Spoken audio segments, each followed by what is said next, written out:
All right, fantastic. We are live. What's going on, ladies and gentlemen? Welcome to my live stream. I am Brendan on boxing. This is Ryan Garcia against Duarte. So, just to be clear right from the outset, I will not, because I had a couple of questions about this in the stream last week. I won't be providing footage of the fight itself because I don't want to get in trouble with YouTube's copyright. So I won't be showing the fight itself, but I will be providing my commentary and giving my thoughts over the remainder of the card going on for the rest of the evening. So if you're interested in that and you want to hear what I have to say, I hope you will stick around. It should be a fun one. This is an intriguing fight, but just a word of warning, it's not the place to be if you are looking for an actual live stream of the fight itself. That will not be shown. But the fight is airing on DAZN. It is not a pay-per-view event, so you can watch it as part of your DAZN subscription. There are obviously other ways to watch the fight as well. I'm sure that you are probably familiar with those. If not, you can search and easily find out what those are. So we are in the middle here of Shane Mosley Jr. against Joshua Conway. Now, this fight is being fought at middleweight.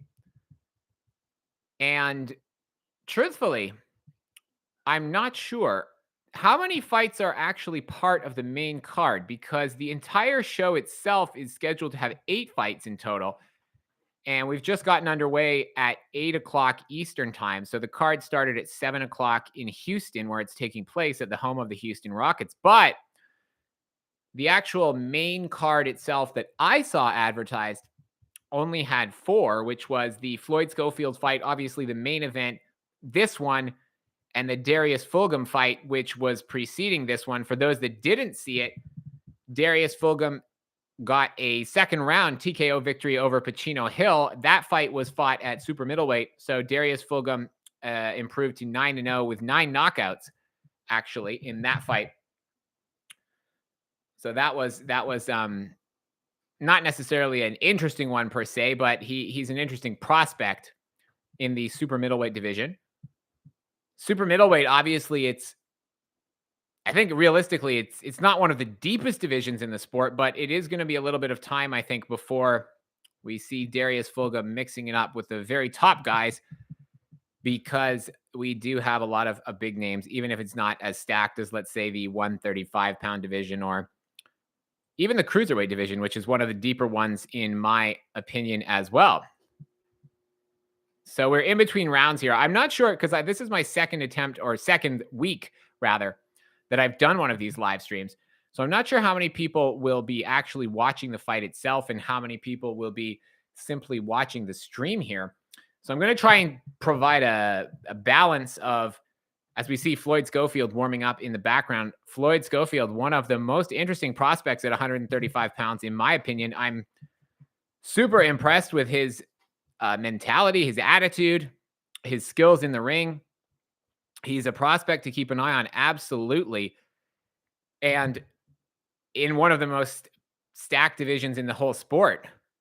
Now, he wasn't originally going to be in the co-main event, but the O'Hara Davies fight that was supposed to be the co-main got canceled because O'Hara Davies, or rescheduled, I guess, because O'Hara Davies couldn't get a visa in time to come to the U.S. I'm not exactly sure what the whole story with that was. It's a bit of a strange one, because you would think something like that would be sorted out prior to this close to the fight. But regardless, it means that Floyd Schofield will be moving up for his, I believe it's his 16th fight, to the co-main event. He's fighting Ricardo Lopez. And I'll be honest, I don't think the fight's going to be super competitive. I think Floyd Schofield's probably going to win it relatively easily. But be that as it may, we will see what he does in the ring. He's talking about, or rather his dad has been already saying that he's been in the ring with some of the top guys and held his own. Some of the top guys at 135. So it's going to be interesting to see what he looks like tonight. He's only 21 years of age as well, so it's interesting. But back to this fight here. So we have Joshua Conway against Shane Mosley Jr. We are in round 5. A minute and a half left in the 5th round. It's been a somewhat of a brawl so far. It hasn't been the slickest fight in the world. Joshua Conley looks like he's got some kind of swelling to his left eye going on. So because I started the live stream at 9 o'clock only 5 minutes ago, I was not watching the first couple rounds of this fight. But I mean, you have to say, just from looking at it, that the swelling on Conley's eye, to be honest, I mean, number one, it's going to mean that Shane Mosley is going to be able to pretty much hit him at will, you would think, from that side because he can't see anything. And secondly, that's not something that you can really fix because if it's a cut, then you can actually stop the bleeding. But I mean, his eye is completely swollen shut at this point. The thing is, it doesn't seem like he's super in danger apart from the eye, but because of that, I mean, he can't really see anything that's going on at all, at least from what I can see. But Mosley could be attacking from that side a little bit more, I think, considering the nature of the injury. But I don't know. I think they're probably going to have a look at this between rounds. We'll see what the referee decides to do, whether they call the doctor in. But I mean, that eye looks pretty swollen. And also, I will say this as well. I appreciate that, Kemp. I appreciate that. Thank you for joining me. I appreciate that. So I will be responding to all of the comments that you guys post throughout the stream. I had a bit of some technical difficulties last week, but hopefully I got those sorted out for this week. Like I say, this will be my second attempt at doing this. So we're going to see Ryan Garcia. It looks like they're going to show us some footage of Ryan Garcia arriving here in between rounds. I mean, I have to say, my take on this fight is that Oscar Duarte is a dangerous puncher, but at the same time, I do really think that Ryan Garcia should be the big favorite here. My concern, though, is all the stuff that's going on outside of the ring. Like, I know that there's a promotional, dispute going on between him and Golden Boy and all of this and that, but it's not very good preparation for the fight, really.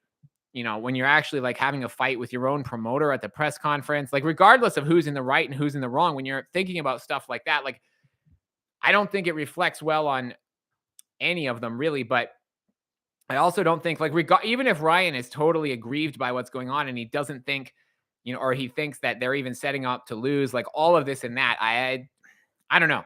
I just think that he needs to be focused on this fight because Duarte is actually a dangerous puncher. He's not as skilled a fighter as Ryan is, but I mean, if Ryan's in there worrying about what's going on with his promotion or all this and that, that's not a good thing.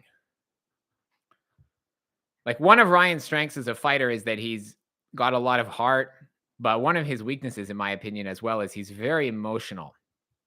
And that can be a good thing at times, but it can also be a bad thing if it causes you to lose your focus, lose your concentration.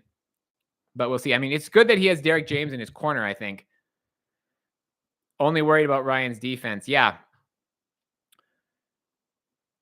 I mean, he should be able to win this fight fairly comfortably if he's actually operating at his best. But the question is he going to have his mind on other things? And is he going to be overlooking Duarte? And then that's how he gets caught with something. But we'll see, I guess. I didn't see in between rounds that they actually had the doctor look at this cut either because we saw Ryan Garcia arriving instead of actually what was going on in the corner. So I don't know. I mean, yeah, you can see. So Shane Mosley just hit Conley.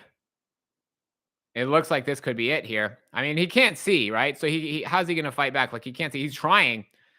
But I mean, realistically, if he doesn't hit Shane Mosley with something here, then, I mean, we're halfway through round 6. I don't really see how he's going to be able to carry on the rest of the way with one eye.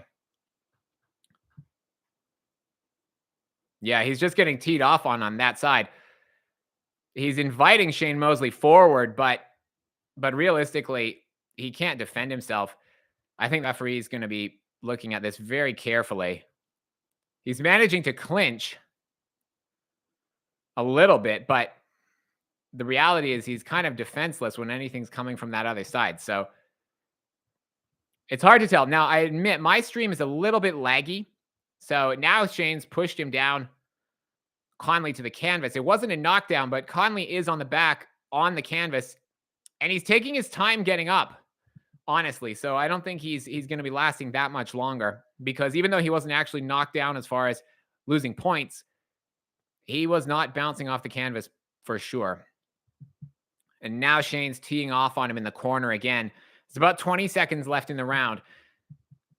So I think he's going to be able to possibly survive to the end of the round. But I mean, there's literally no offense coming back from Conley at this point. He's trying to invite Shane Mosley forward. But I mean, every time he gets hit on that left side.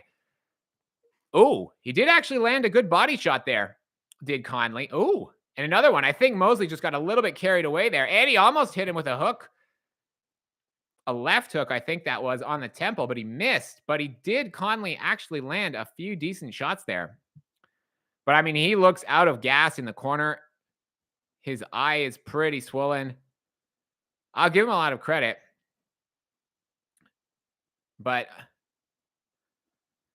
unless I'm judging it wrong, unless I can't actually see his eye properly, but to me, it looks like it's really swollen. Unless his eyelid is just drooping for some reason, but it looks pretty swollen to me. Yeah. Yeah. Yeah, he can't see. So they're waving the fight off. And, you know, I know fighters get criticized for doing this.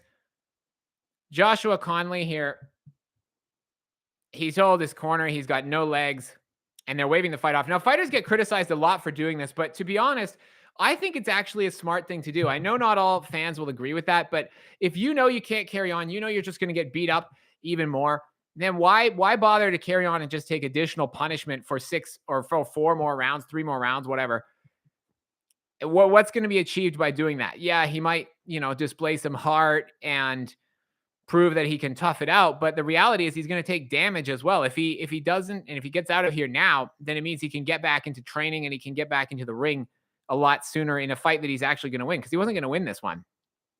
So it was I think unfortunate that he got that problem with his eye. He took the fight on short notice. Realistically, Shane Mosley did what he had to do. When you're fighting an opponent who's only taken it on short notice, who's not properly prepared, you expect to win, and he did, but we'll see. I mean, how much of that was down to the fact that his opponent wasn't prepared optimally as well. But I mean, given what he had in front of him, Shane Mosley Jr., I think, performed fairly well. Joshua Conley deserves credit for continuing as long as he did with one eye. And I think he did the smart thing by dropping out of the fight in between rounds, because he was just going to take additional punishment. It was unnecessary. It's like Ergashev last week as well. He quit in between rounds, but at the end of the day, he was just going to get beat up even more by Matthias. So I don't really see the problem with that, honestly. It's not smart, in my opinion, to just carry on when you're going to get beat up.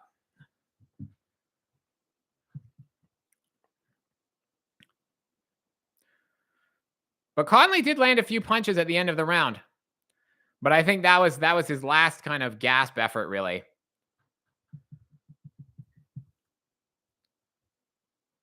I mean, if you look at the highlights here, he did actually land, and he missed what could have changed the fight there, was that hook at the end of the round. If he landed that right on Mosley's temple, who knows, maybe it would have done something, but I think that was his last gasp, and he knew that, and between rounds, he had enough, really. I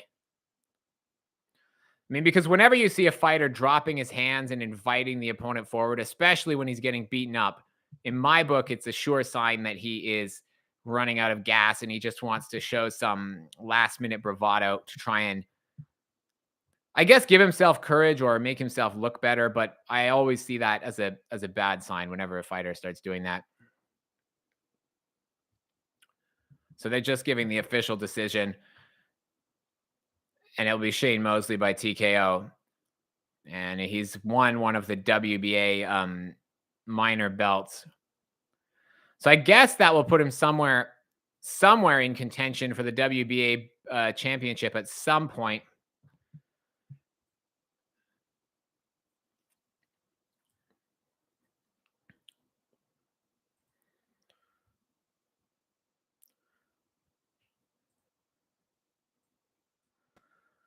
So, yeah, I mean, I don't know what's going to happen. It's going to be interesting with Shane Mosley Jr., what happens to him over the next, 12 months, because he wants a world title fight.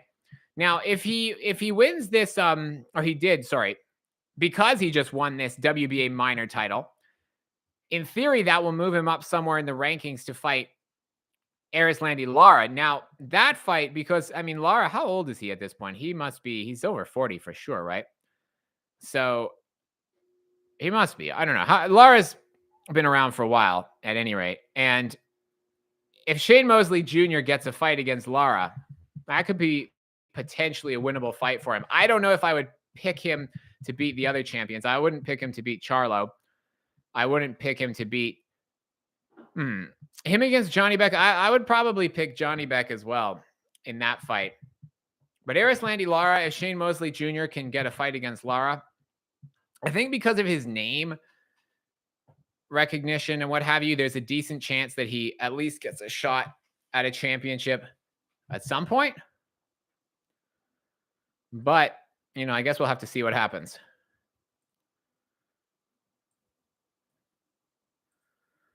I mean, he has 4 losses on his record, Shane Mosley, I will say. But to me, that's not necessarily that big because I don't have a problem with fighters taking losses. I have more of a problem with fighters actually who have unbeaten records, who haven't fought anybody. Like, to me, I'd rather a fighter have 21 wins and 4 losses, or 22 wins now, and actually fight some people, which I'm not saying that Shane Mosley Jr. has the best record in the world, admittedly, but in terms of who he's faced. But I'd rather a guy actually get in the ring and try. Now, it's a fine balancing act because at some point you do end up like Derek Chisora and you have too many losses on your record. But I'd rather a guy get in and actually fight some guys and have 21 wins, 22 wins, 4 losses than have 26 victories and no defeats because he's just fought guys, with 10 losses on their record his whole career. I don't really see. So that's my thoughts on that one. I'm curious to see also what the attendance is for this fight. Whenever with the blacked out crowd, it always makes me suspicious what the attendance is and the significance of that. Okay, so we're seeing the card here, by the way, as an aside. So if you're not watching this, it looks like this portion of the card is only showing 2 more fights, which is Floyd Schofield against Ricardo Lopez, and then the main event, Ryan Garcia against Oscar Duarte.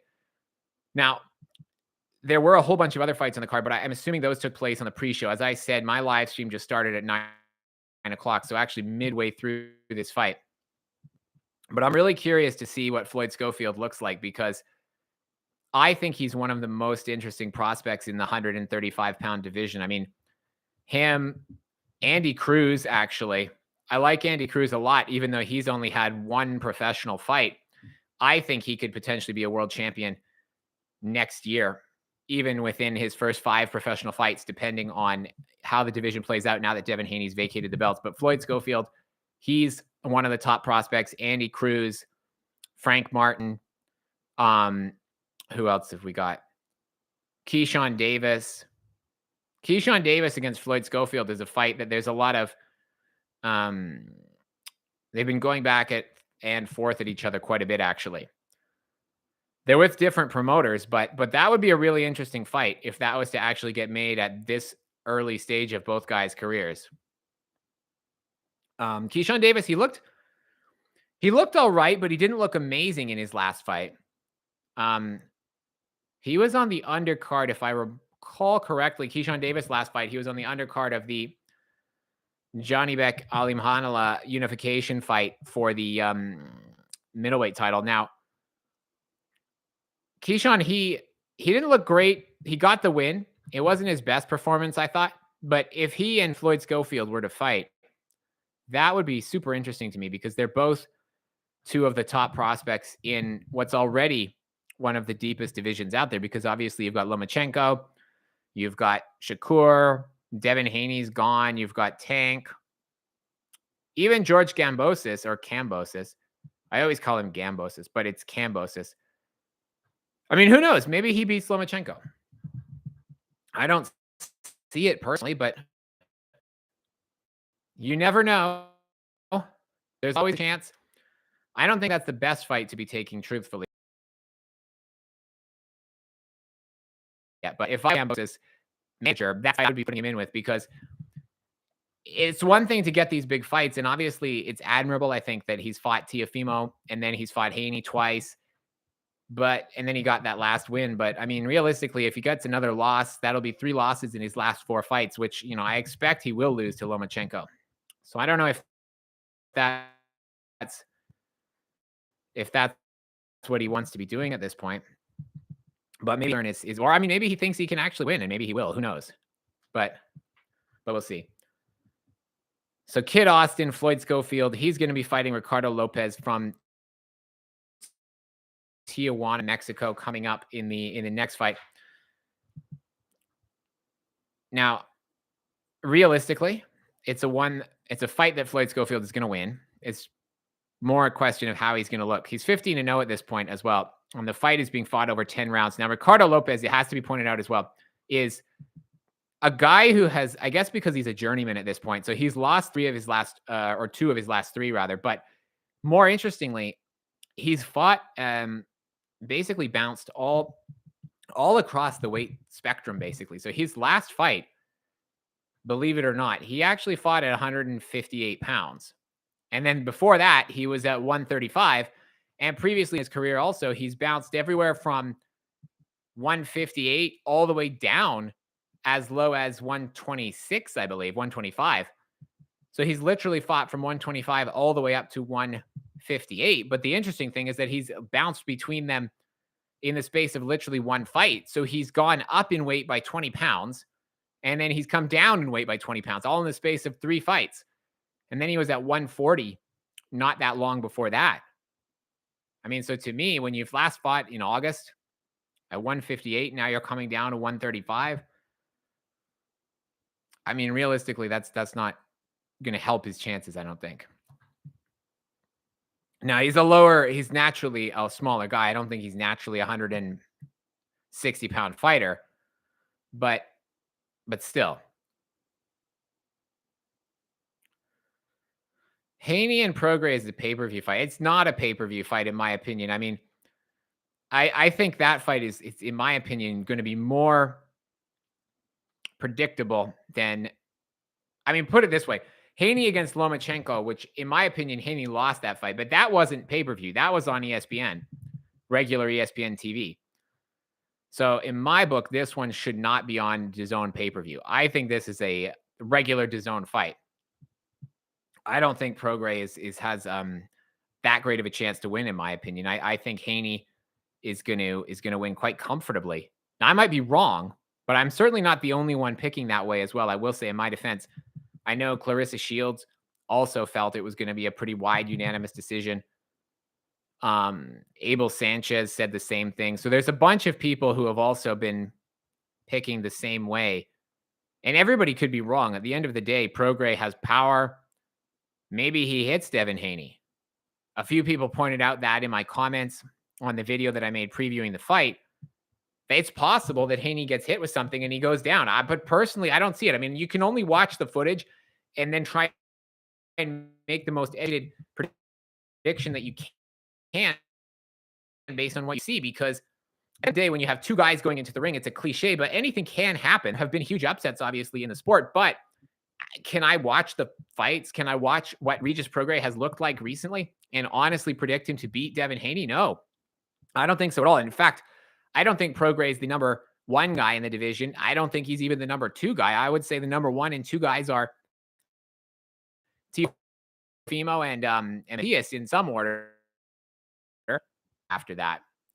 So in my book, this fight should be a regular DAZN airing, not a pay-per-view fight. But we will see. We will see how that goes. So it looks like we're just killing time here with some segments before Floyd Schofield gets in the ring to fight Ricardo Lopez.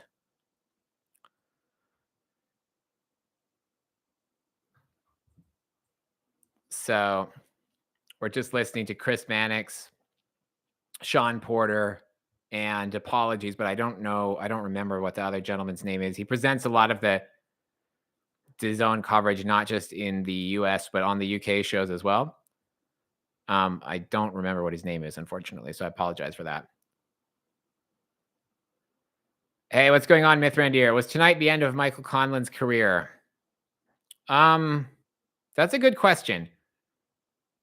I think the question is really should it be? And I would, in my opinion, say honestly, on the basis of that performance, yes, unless he's going to change something like really significant in between now and his next fight. But I mean, I do think there's only number one, there's only so many KO losses you can have before you start like looking after your health really. And then number two, he's not a huge draw either. So sometimes like I mean, we had fighters like Evander Holyfield who continued on long past when he should have retired. We had who else did that? I was about to say Shane Mosley, not Shane Mosley. Various fighters. Now my mind's gone blank, but we've had a lot of Roy Jones Jr. is another one. We've had a lot of fighters who with big names who've continued on past the time when they probably should have retired, and then they got beat by guys that realistically would have never come close to beating them in their primes. But they did that because they either wasted all their money or because they they had name value and people would still pay to see them. But I mean, he's not a big star like that. And so, in my opinion, he should retire unless he has some really good plan to fix these mistakes that he's pretty confident is going to make a big difference. Because if his next fight is just going to be like that or worse, I don't really see what would be the benefit of carrying on after that. And they're still airing a pro, or they just finished airing the face or some clips rather from the face off between Haney and Prograis. But it looks like we've got the Floyd Schofield fight coming up.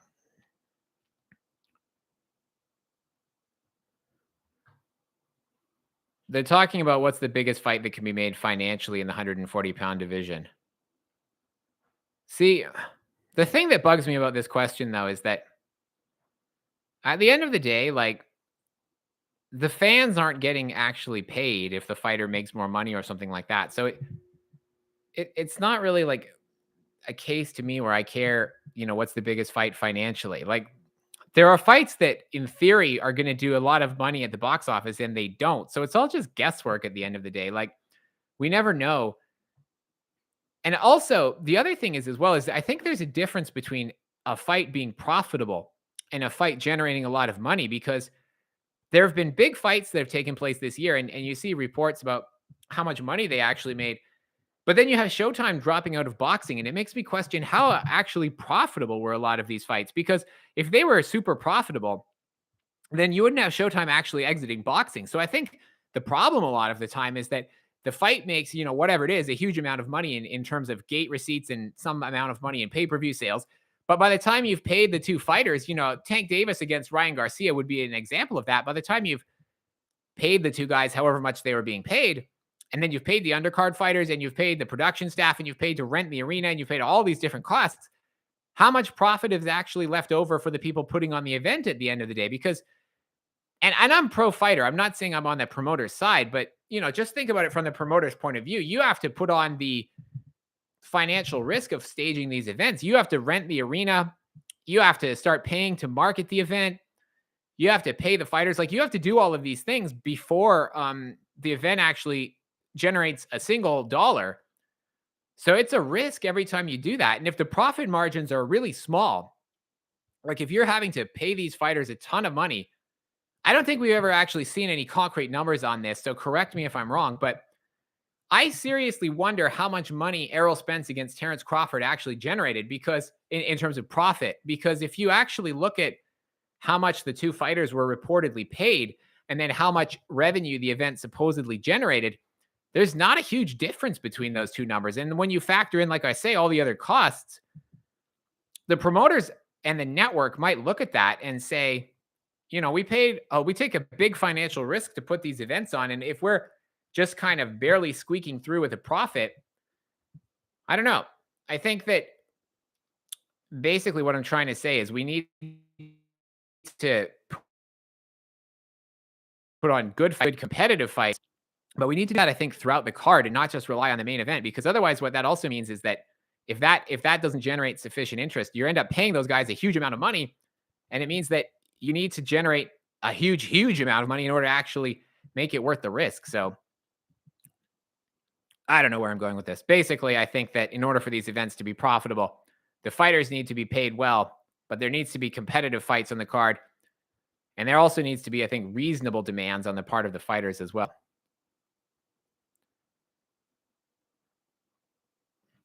So now we're going to an interview between Chris Mannix and Ryan Garcia.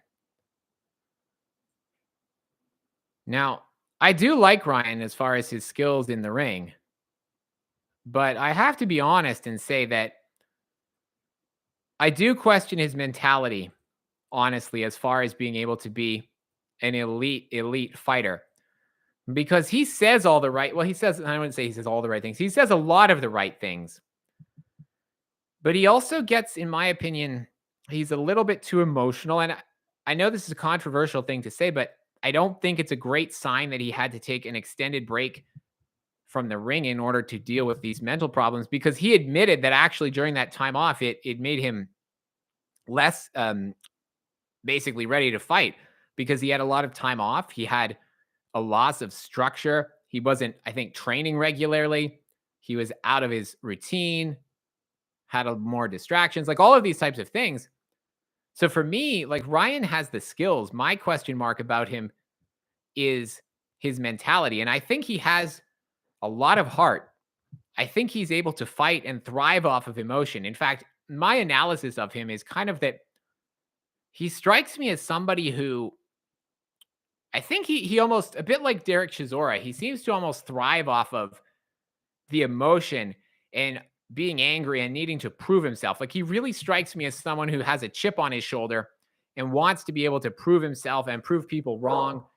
And the thing about that is it can be a good thing in moderation, but it can also be a bad thing in the sense that if you're constantly needing to psych yourself up emotionally, if you're constantly having to pick fights with your promoter at the press conference and do all of these things to try and get yourself into a state where you feel like worked up and you feel like you have something to prove and you like all this stuff, basically when you rely too much on emotion, in my opinion, it can be a bad thing. Like if you look at the elite fighters and really the elite athletes across most sports, like they tend to be pretty even keel people. There's exceptions to that, but generally the top guys in boxing, they seem to be fairly stable, mentally. And I know there's exceptions, like for example, Tyson Fury, but I would argue that Tyson Fury has succeeded in spite of that, not necessarily because of that.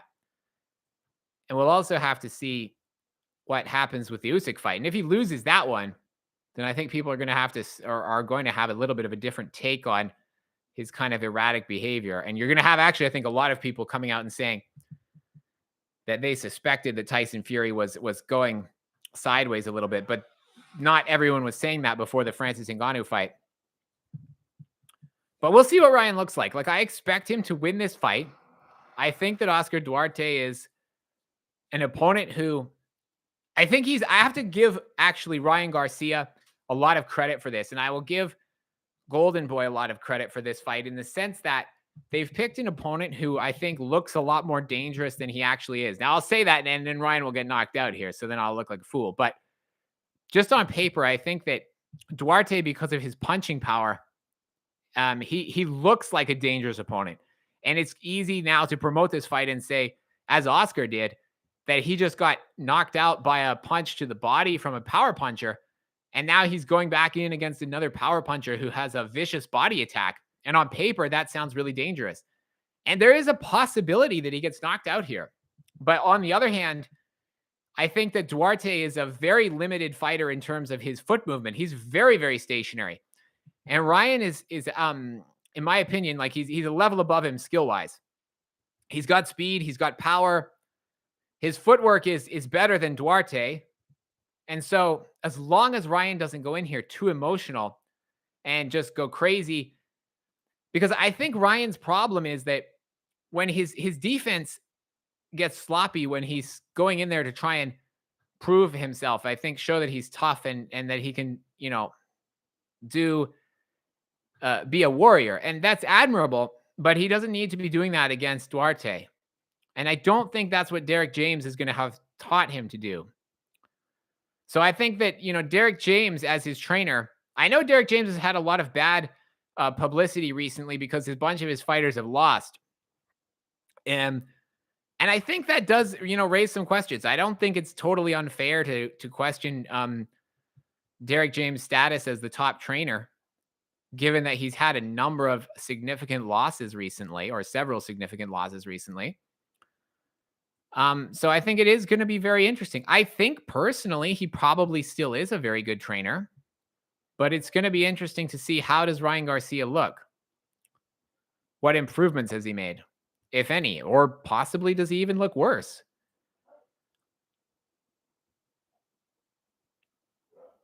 So we're waiting to see. So Floyd Schofield is being interviewed backstage right now. By the way, he is from Austin, if I'm not mistaken. He's sporting a pretty nice scar under his left eye, which was caused, if I remember correctly, he fought Haskell Rhodes. That was back in the summer, and he got a pretty significant cut under the eye. I think that was from a headbutt, if I remember correctly. I saw the fight. I think it was a headbutt that caused that. But yeah, he had a lot of stitches on it, and you can see he still has a lot of scarring. Several months later. So I don't expect him to lose this fight by any means, but if he's still got the scarring here, I guess that's something to bear in mind. If it could open up in this fight, or really going forward, when you've had an injury like that, it's always something that could open up again in the future. So Floyd Schofield, he's interesting. I really like his mentality from what I've seen from him so far. He seems very level-headed, which I think is a good thing. Like, I like the fighters who are good boxers, who have good defense, but who have also got this, very level-headed mentality.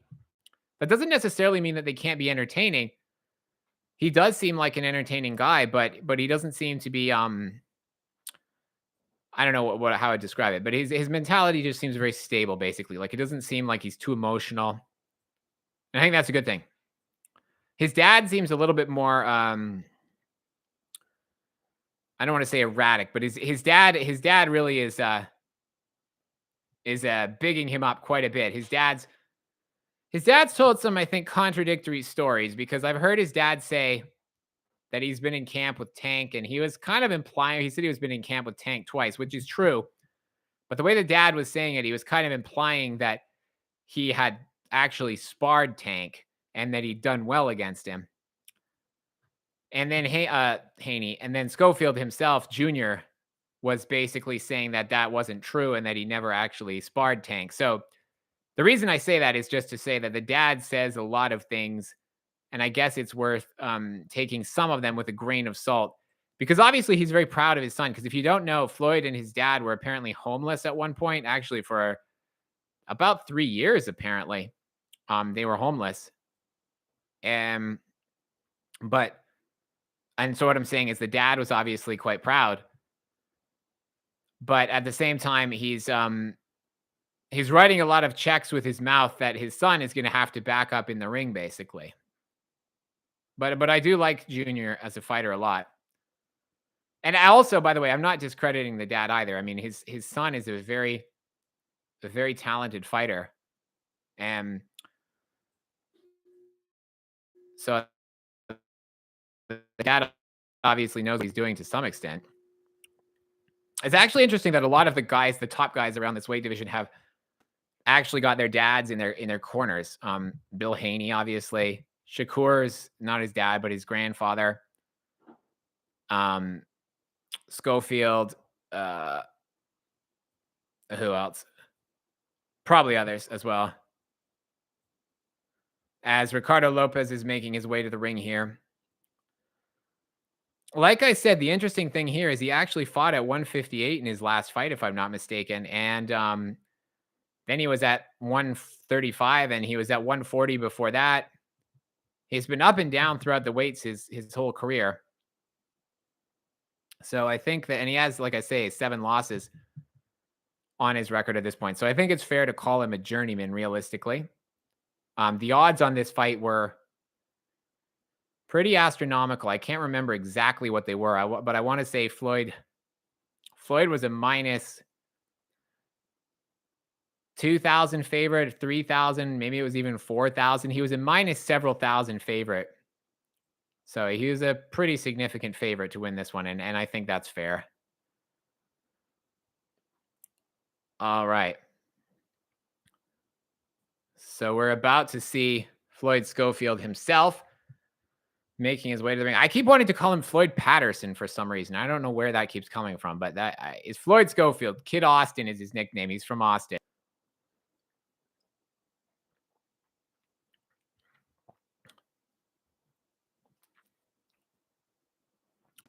Which both fighters are for this one. But I always like it when a fighter comes to the ring on their own. And I say that just as I say that, his whole entourage joins him. But I always like it when a fighter comes to the ring on his own. To me, it's a sign of confidence. I remember there was this really cool visual back about a decade ago when Carl Froch fought George Groves at super middleweight in Manchester. And Carl Froch was a significant favorite at that point. Now, I remember there was a really cool visual where George Groves was standing in the ring on his own, just dead center of the ring, and he was the underdog. And he was just staring down Carl Froch. And he just had this intense look on his face. And the whole team of Carl Froch was in the corner. I mean, there must have been about 20 guys there. But it just made George Groves look so confident. And then about 3 rounds later, he had Carl Froch or it was the second round, if I remember correctly. He had Carl Froch down in one of the first 3 rounds at any rate. My point with that is I like it when fighters come to the ring on their own. I think it shows confidence that they don't need the whole team around them, because at the end of the day, those guys aren't getting in the ring with you. So if you can't walk to the ring without 20 people, then I mean, to me, it's not necessarily a good thing. All right. So once again, I am Brendan Unboxing. Thank you for joining me, everyone who's joining on the live stream here. We're about to watch Ricardo Lopez against Floyd Schofield. Floyd Schofield, nicknamed Kid Austin, fighting out of Austin, Texas, and also San Antonio as well. I believe he's based in both cities, or he has some roots in both cities. And he's facing Ricardo Lopez from Tijuana.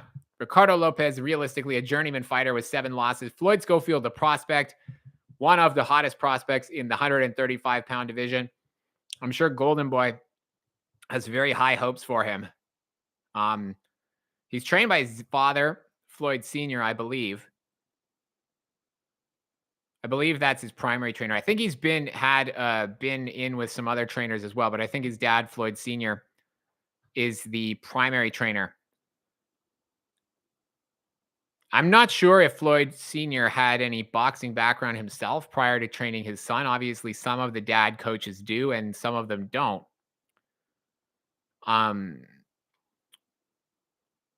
Joe Calzaghe obviously trained by his father, who, if I remember correctly, he didn't have any boxing background at all prior to training his son.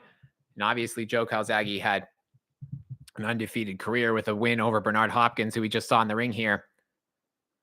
What are the odds that we actually get Bernard Hopkins or Oscar De La Hoya coming out of retirement to potentially fight Ryan Garcia? That would be, it's not realistically going to happen, but that'd be kind of wild because there's such funny amount of bad blood between them at the moment. The funniest moment of the press conference, in my opinion, was seeing Oscar standing behind Ryan Garcia with Oscar just rolling his eyes. As we start round 1 here, Floyd Schofield against Ricardo Lopez.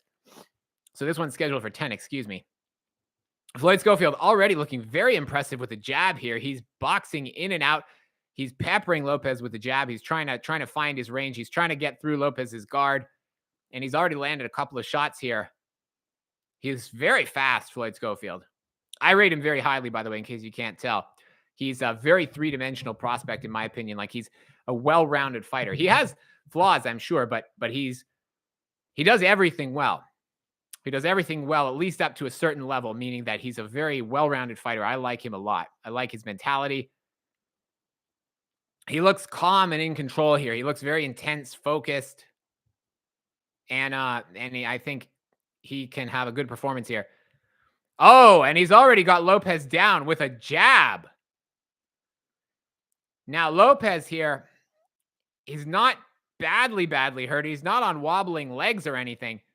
But if he's a journeyman and he's just looking to survive, I think he's going to look for an opportunity to lie down on the canvas here. And Lopez is down again.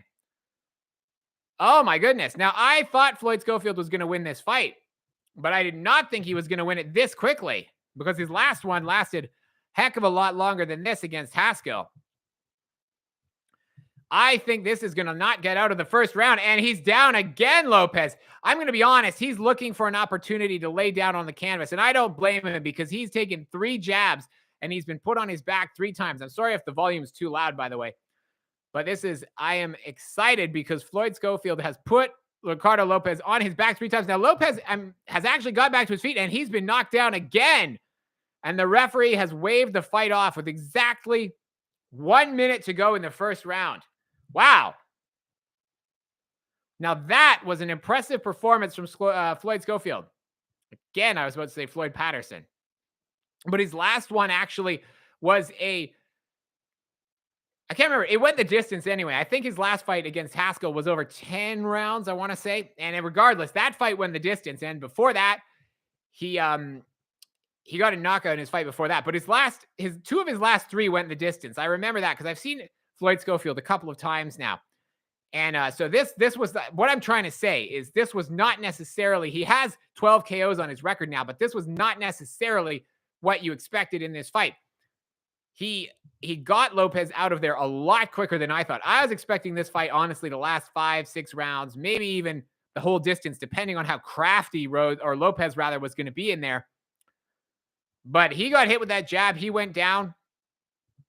I mean, he's kind of complaining in the corner to Oscar, but realistically, he went down when he felt that jab, and he was looking for an opportunity to go down. So Floyd gets 4 knockdowns in the first round. Lopez, fortunately, does not look badly hurt.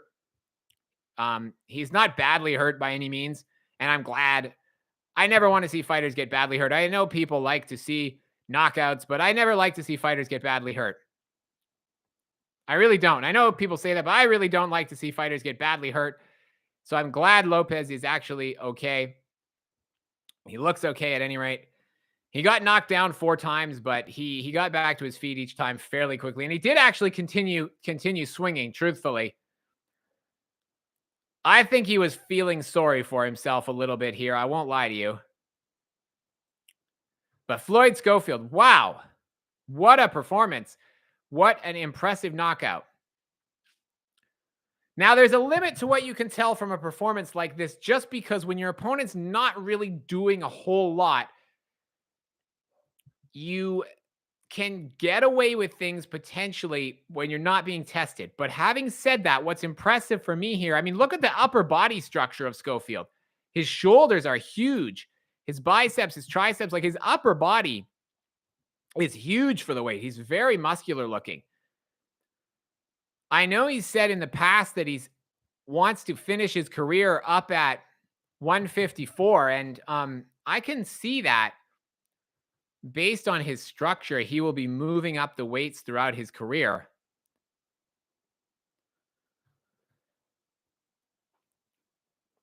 So he improves. Floyd Schofield improves to 16-0 here. And yeah, that was impressive.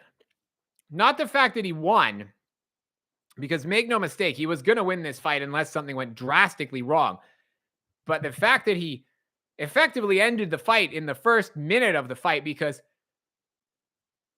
once Lopez got put down with that jab, it was a matter of time. And Floyd Schofield, he went above and beyond here because he could have easily boxed to probably, I say easily, I mean, I don't want to disrespect Lopez, but he could have boxed over 10 rounds and gotten a knockout later on, or he could have boxed and just gotten a points decision. But he really was aggressive here. That was very impressive.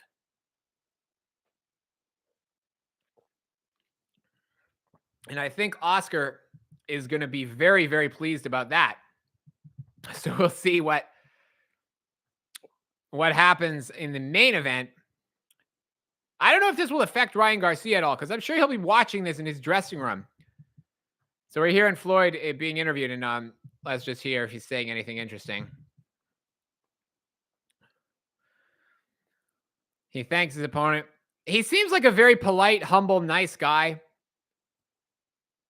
So I like him. I like Floyd Schofield a lot.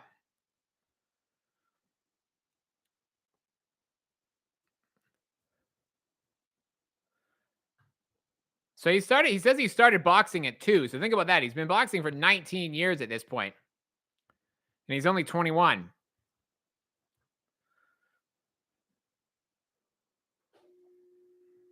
But what I like about him is he's not trying to do this thing that a lot of fighters done, which they've copied from Floyd Mayweather, where they just feel like they have to be a villain.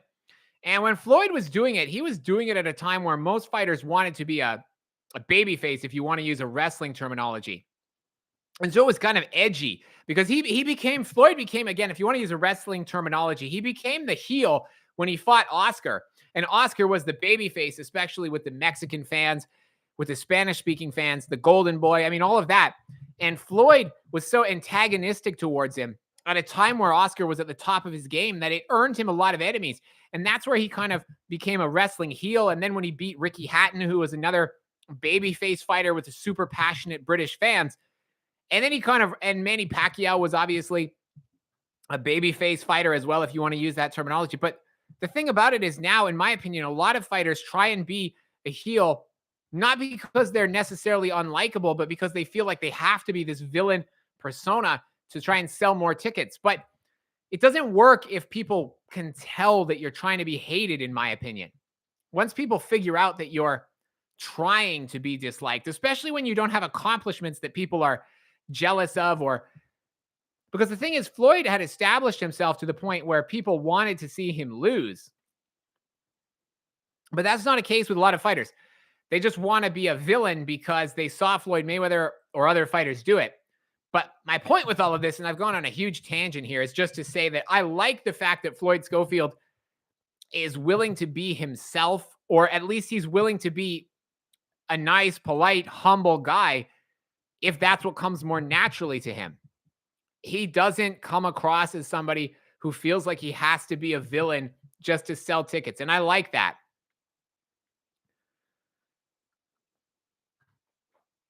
So let's see. I mean, I don't know the guy personally, but from what I can see, it doesn't seem like he's putting on an act. And who knows? Maybe that's not the case. I appreciate that. Great Steam, Homicide. Great fight. Great stream. Can't even read. Great Steam. And really appreciate your analysis on the fighters. Thank you very much. I appreciate you for watching, Homicide. Yeah, so guys, this card is flying by. We are now about to go to the main event. And it is only 10 o'clock here on the East Coast, about to turn 10 o'clock. It's actually 9:54 on the East Coast. But we are already about to go to the main event. I say already, I mean, we are probably about, I would say 15, 20 minutes away from actually the ring walks. And then we're probably about half an hour away from the fight itself, because there's going to be a lot of, I'm sure, interviews, features. So we're hearing Oscar. What's he got to say? He's talking about Floyd Schofield. I'm just going to listen into what Oscar has to say here. He calls him special. He says he's a hard worker. He says he's the hardest worker in boxing, one of the hardest workers.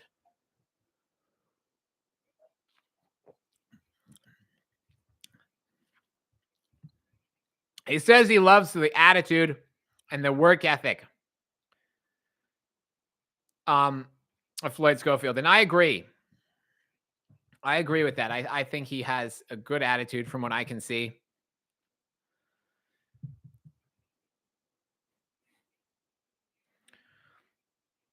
So I don't know what Oscar's like behind the scenes. I mean, obviously there's been a lot of, like tabloid gossip about him having potentially substance abuse problems behind the scenes and all kind of weird stuff. But one thing I will say about Oscar and Golden Boy in general is that unlike all of the other major promotional outfits, he actually has the ability, I think, to potentially mentor.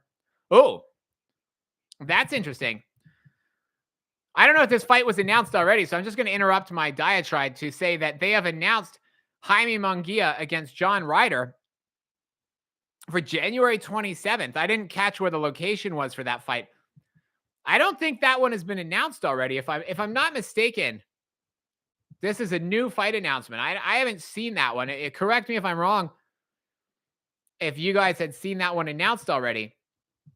But the significance about that is that Jaime Munguia was one of the names that Abel Sanchez was talking about in his interview with Fight Hype, as a potential opponent for Canelo, basically in May. So it's interesting that Jaime Munguia is fighting John Ryder. I don't make of that. I have Virgil Ortiz coming up in, when is that? That's January 6th.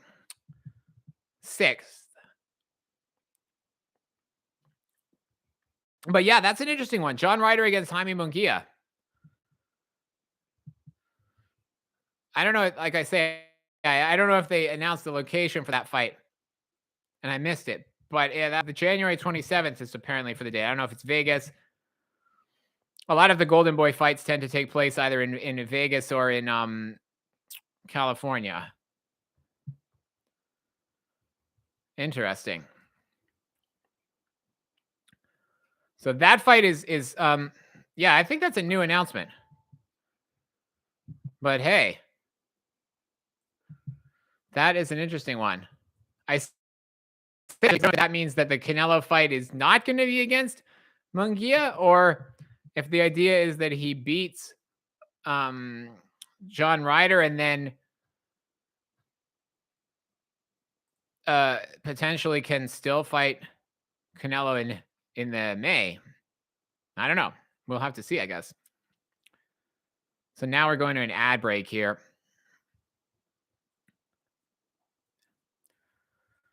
Well, it's not something you can complain about as much when it's not a pay-per-view event.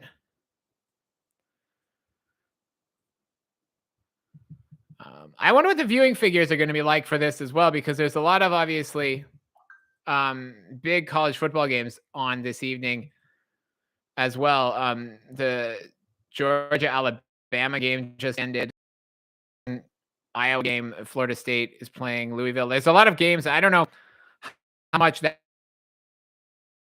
going to impact the viewing figures for this, but it's the reason why Ryan is supposed to be one of the biggest draws in boxing.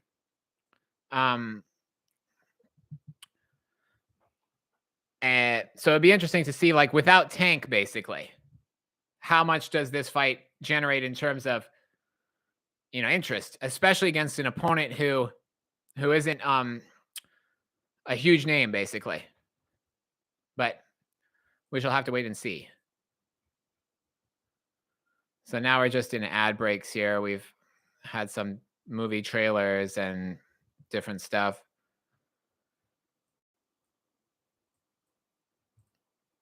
But I'm thinking we're probably about 30 minutes away from the main event actually kicking off here.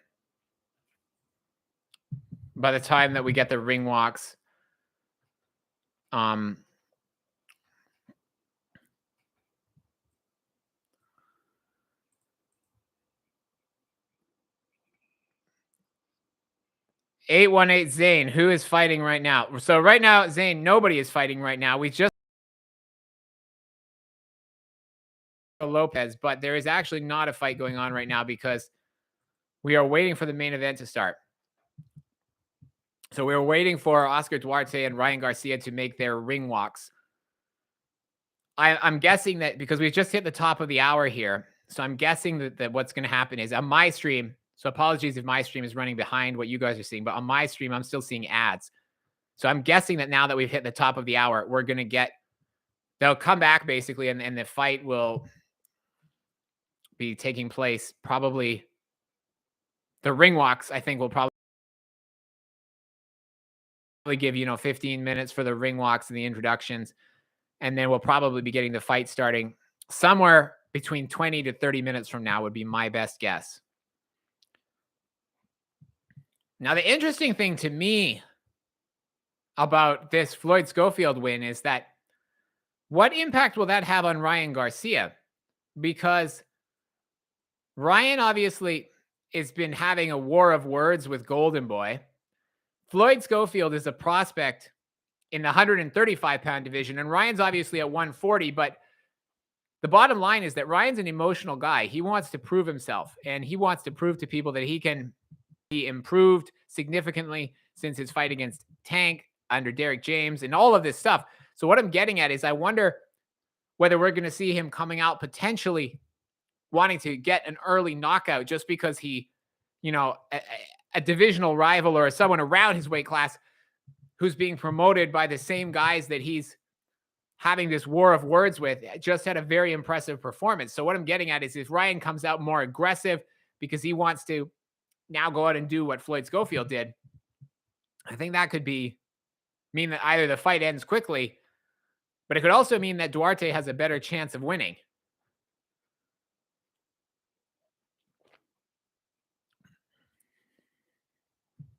So now we have this promo going on for the actual fight. There's just having a different people: Jake Paul, Eddie Hearn, Devin Haney, Regis Prograis, Chris Mannix. All these different people are just talking and giving their thoughts on Ryan Garcia with a montage basically of training highlights. I will say one thing boxing needs to do a better job of, which the UFC does extremely well. When you have a fight like this, they tend to focus, in my opinion, and let me know if you disagree, but they tend to focus, in my opinion, too much on the star name. And I think sometimes it makes the fights not as exciting as they could be. Like, I think they could be promoting both guys. And the reality is people don't know who Oscar Duarte is.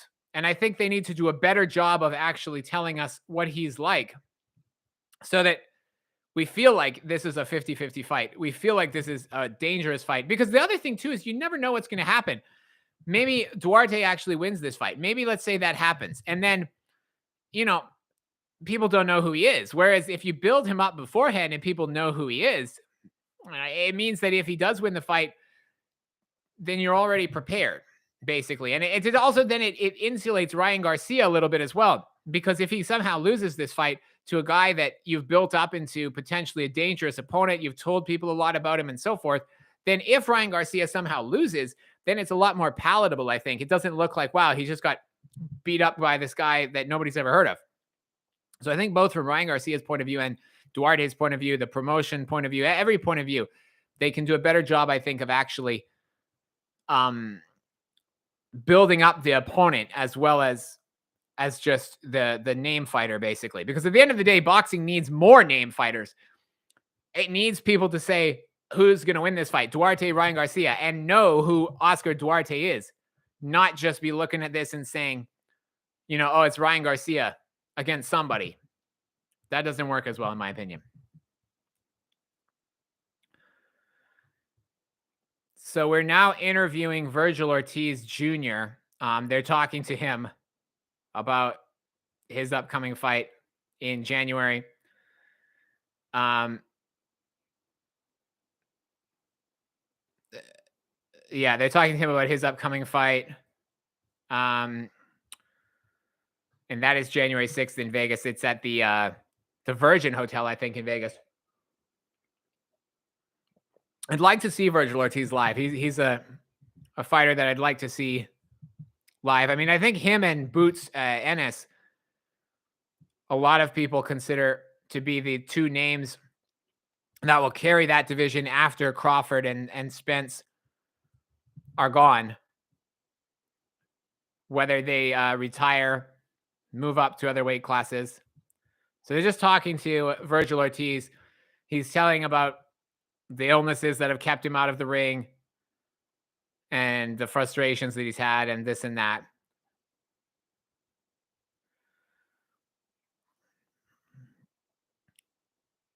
So he's just talking about the fact that he's been out of the ring,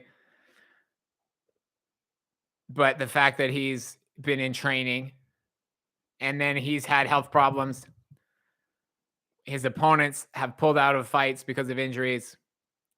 But the reality is that he's been out of the ring for a while now.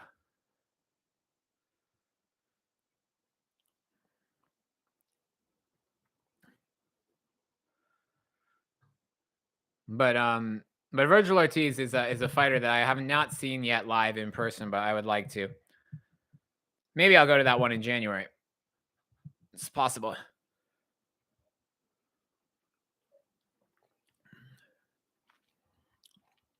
Virgil Ortiz, he's with Ryan Garcia, Robert Garcia.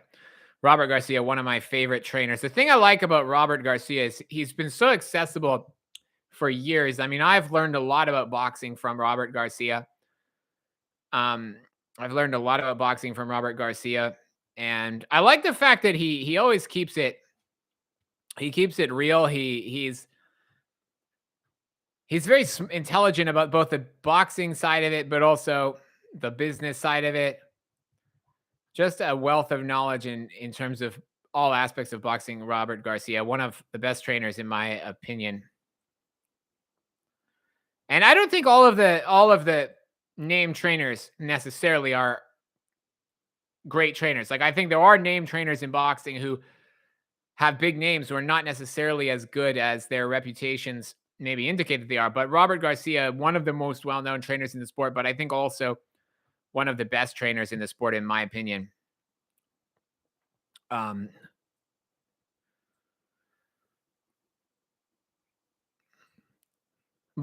Virgil Ortiz saying basically that he's one of, or rather that when he's not fighting one of the top fighters, that he lacks motivation. He feels like he can't train as hard when he's not training against or preparing for a fight against one of the biggest and baddest guys. And I think that's understandable. I think one of the worst things that fighters can do is be having these fights against guys that aren't challenging them because they build a lot of bad habits, in my opinion.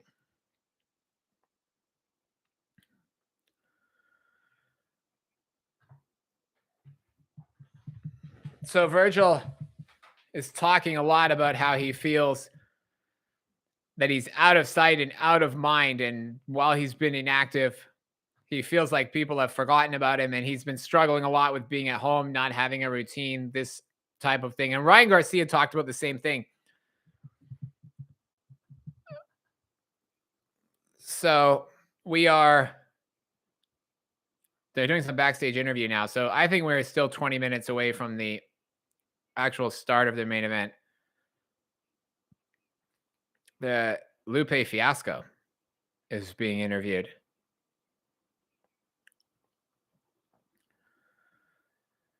I don't know if all this stuff is scheduled or if we're running behind time and they're slowing. So he's performing Ryan's entrance. I can't remember which trainer it was, but there was a trainer I was hearing talk about this very issue this week. It might have been Abel Sanchez. I can't remember who it was exactly, but it was a trainer talking about the fact that fighters these days are too worried about stuff like who's performing their entrance and all this type of thing, and not necessarily have their mind in the ring as much. And that is one of my, because I understand, believe me, I do understand that it's an entertainment product. I have been watching professional wrestling, or I used to be a huge, WWE fan. And so I do understand the entertainment aspect of it. But I will say that I do, that's one of my concerns with Ryan Garcia, is that there's too much about that type of stuff, basically. My concern with Ryan Garcia is that there's too much focus on outside things, and possibly he's a little bit distracted, especially with this dispute going on with Golden Boy. Like, you don't want to be in the ring having a feud with your own promoter. I mean, I don't know what's going on behind the scenes. Maybe Golden Boy legitimately has really mistreated Ryan Garcia. And obviously, if that's the case, then I fully support him and any fighter fighting their corner, especially in a sport where you have a huge history of people being mistreated by their promoters and their managers. I mean, just ask any of the fighters that were promoted and robbed by Don King over the years. So if that Ryan Garcia legitimately is being mistreated by Golden Boy, then he should, be well within his rights to do this. But I don't know if that's not the case. If he's maybe just handling this in a way that he doesn't necessarily need to, I don't think that's really probably helping him win this fight as easily as he possibly could. So now we're having the commentary panel, which is Todd Grisham, Sergio Mora, and Sean Porter. And then we're getting some shots of Ryan Garcia. He's in his locker room. Like I say, I think we're about 20 minutes away from the actual fight itself taking place. The first bell starting. I think Ryan Garcia probably stops Duarte. I don't think this fight goes the distance. Maybe I'll be wrong. Maybe I will be wrong, but I don't see this fight going the distance. As we see Derek James in the background there as well. But yeah, so my prediction for this fight is that the fight itself will be starting around 10:30 Eastern time, which is in 18 minutes time. And I think we will be seeing the fight over before 11 o'clock Eastern, because I do not see it going the distance, but we will see. So if you're just joining me on the stream, guys, I appreciate all of you for watching. I'm Brendan. My channel is called Brendan Unboxing. I post fight previews, mainly analysis, a little bit of takes on the latest news, opinions, all kinds of stuff. And I do suggestions as well. So if you ever suggest anything in my comments, there's a very good possibility that I will make a video on that as well. But mainly fight previews, predictions, post-fight videos, everything of that nature.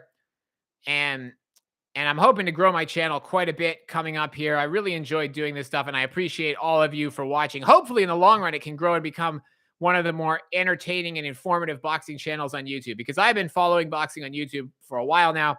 I wanted to try and have my own, go at it, try and make my own channel.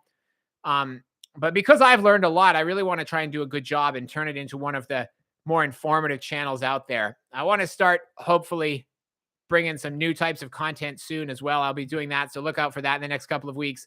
But yeah, so I appreciate all of you guys for watching. This is my second live stream that I've been doing. So far, I think it's been going pretty well. But I'm going to continue doing this through a lot of the major fights coming up over the month of December. So I'm going to be doing one for next week for Devin Haney against Regis Prograis. I will be doing the Bam Rodriguez against Sonny Edwards. The super card taking place on the 23rd of December, which is going to be very exciting. Headlined by Anthony Joshua against Otto Wallin, Deontay Wilder against Joseph Parker. I was about to say Richard Parker. I don't know who that is. Joseph Parker. And then the Inoue card, which is taking place on December 26th. So I'm going to be doing live streams for all of those. Hopefully you guys enjoy it. Thank you all for watching. Again, like I said, I am Brendan. My channel rather, is Brendan Unboxing. And it looks like we are just about to get started here. The main event is coming up next. So we're heading to an ad break. There's a promo video actually going on, which is just basically about Ryan Garcia being narrated over by Oscar. I will say this for Oscar.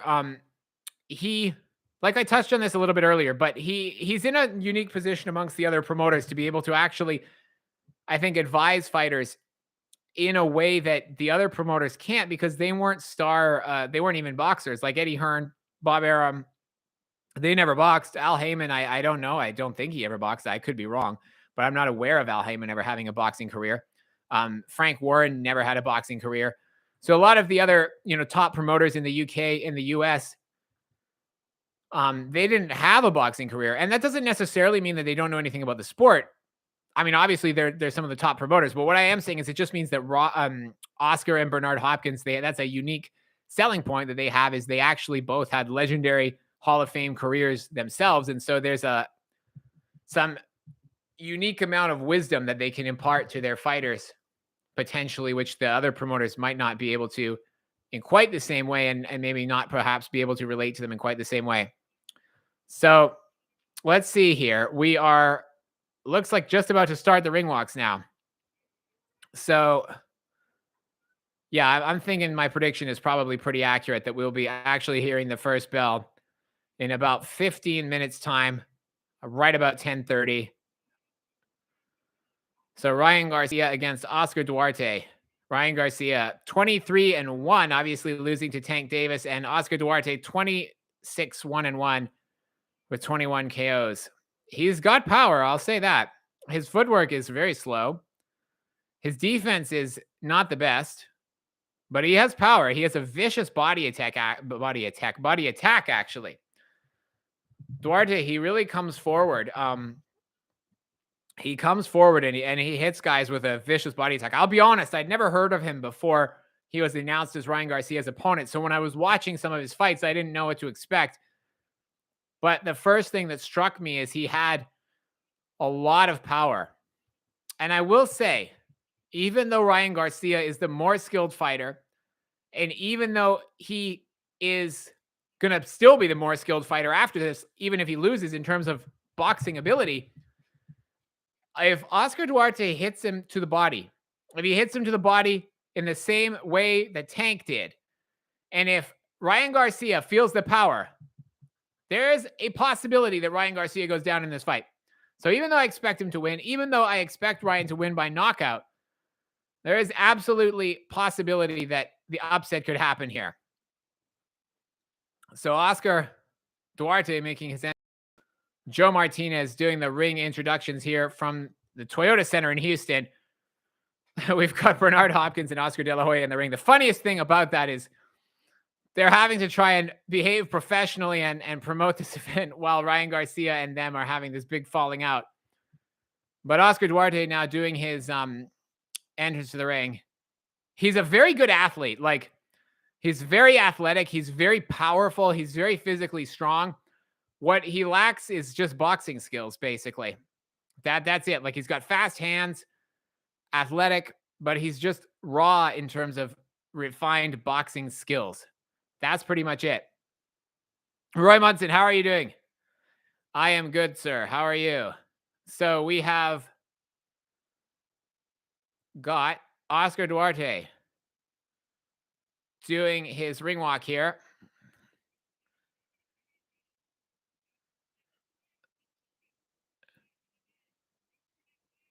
Now,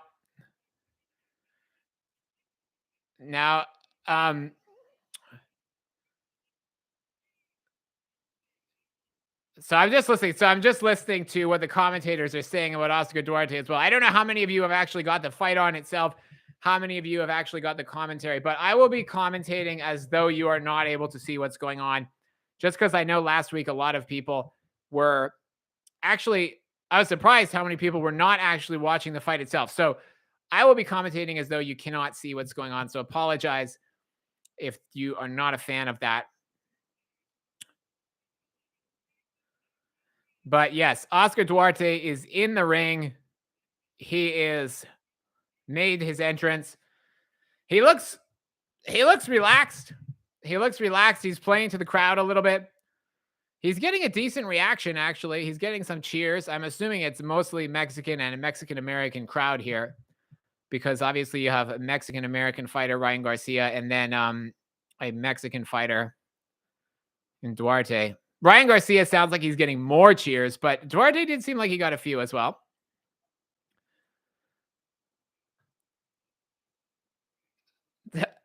High as a Sherpa, but good listening along. I hope you enjoy the fight, Roy. So Ryan Garcia is making his entrance now. He's got some very dramatic music playing. I will say, when you call yourself King Ryan and you come out with the dramatic music like this, you have to put on a good performance. Otherwise, it will not look so good. And we'll see what Ryan Garcia is able to do tonight. I expect him to get a knockout in this fight. I do expect him to knock Duarte out. But like I say, if he comes in there and he's not concerned about his defense and he just wants to prove that he's tough and he can slug it out, then there is a possibility that Duarte hits him with something.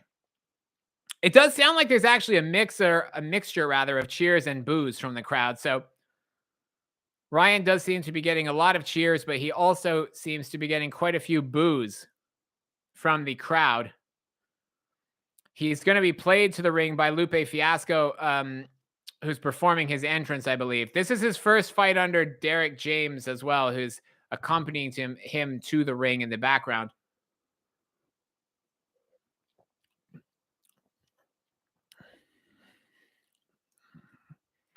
The thing about Ryan is he's a very defiant character. He's obviously got a massive chip on his shoulder. But like I've said, that can be a good thing. It can also be a bad thing, though, because it means that your emotions can fuel you to perform better, but they can also boil over. And I think there is a danger that that could happen in this fight because Ryan has been distracted, I think. It's fair to say. I mean, whenever you're literally engaging in a verbal altercation with your own promoter at the press conference, Ryan has seemed very, I want to say snappy in some of the interviews. And I think he's definitely feeling some of the pressure of this comeback and also using that to fuel himself to some extent. But it's a fine line. I could see this one going where Ryan has a very impressive performance and even potentially gets Duarte out of there quickly. Or I could see it a problem and Duarte catches him with something. Ryan tries to have a slugfest and who knows? So Ryan, he looks focused. He looks intense. I think he's trying to, use all this to fuel him. A bit like I say, like Derek Chisora, who used to always try and create an enemy in all of his fights. And even if there wasn't one, he would start fights with his promoter. He would start fights with everybody. And I understand that Ryan and Golden Boy are involved in a real legal dispute. So I'm not saying that it's a fake drama. But Ryan seems to fuel himself by having a chip on his shoulder.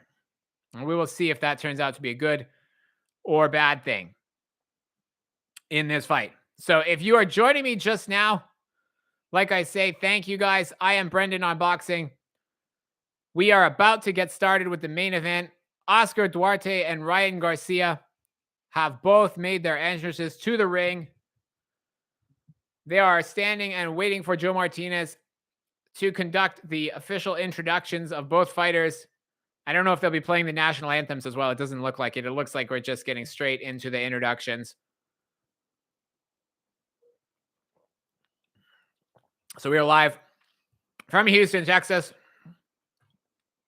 It does look like there's a big crowd on hand for this fight. It sounds like a noisy crowd as well, which is good. Boxing is the best sport in the world, and it needs to have big crowds, competitive fights, fan interest. Like, all of this is good. So I'm very pleased that there is say what you want about Ryan Garcia, but I'm pleased that there is what looks to be and what sounds to be a passionate crowd here. And that's a good thing. It's good for the sport.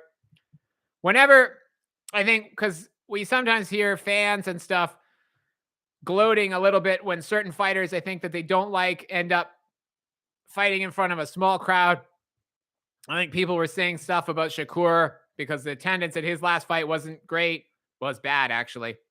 But the reality is, as a sport as a whole, we want these events to succeed. It's good for the sport if these events succeed because boxing, especially in the United States, needs to grow a lot.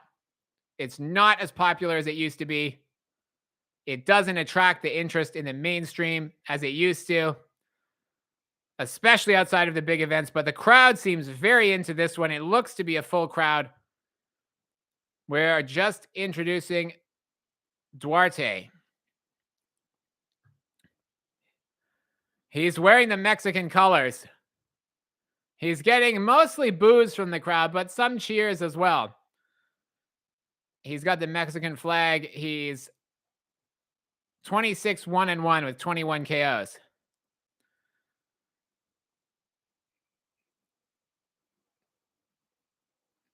Yeah, Roy, I agree. I agree with your comment there. He's got to be patient in this fight. Got to be patient because he should win this one, in my opinion. He really should win this one. But that does not mean that he will. So Ryan Garcia is now being introduced as well. The crowd is on his side more than Duarte, which makes sense because the fight is in the United States, not in Mexico. Ryan is getting a lot of cheers. He was getting some boos when he came out to do his ring walk, and there are still some boos, but I would say it was probably about 80% cheers, 20% boos from what I can hear. And I would say for Duarte, it was probably the opposite. 20, 30% cheers, probably 70% boos. So now they're in the center of the ring. Both fighters, they just touched gloves. They just got the instructions from the referee. And we are seconds away from the main event starting here, guys. So let us see what happens here. We're literally just about 10 seconds away from the start of this round. Ryan is in his corner. Duarte is in his corner. They are squaring up. The referee is going to give the signal to start this fight any second now. Any second now, we are going to be underway. The first bell has rung. All right, here we go, guys.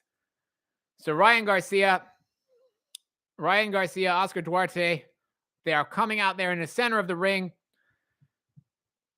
Both guys, so Ryan and Duarte, both of them orthodox fighters. Both of them trying to land some jabs.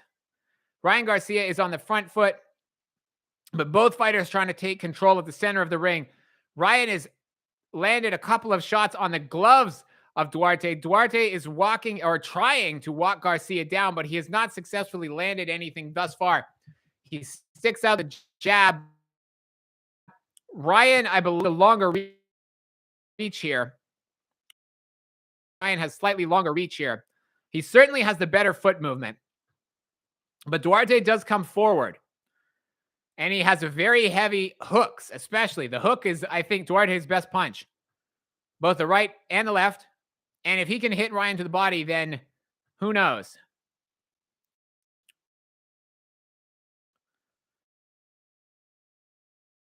Who knows?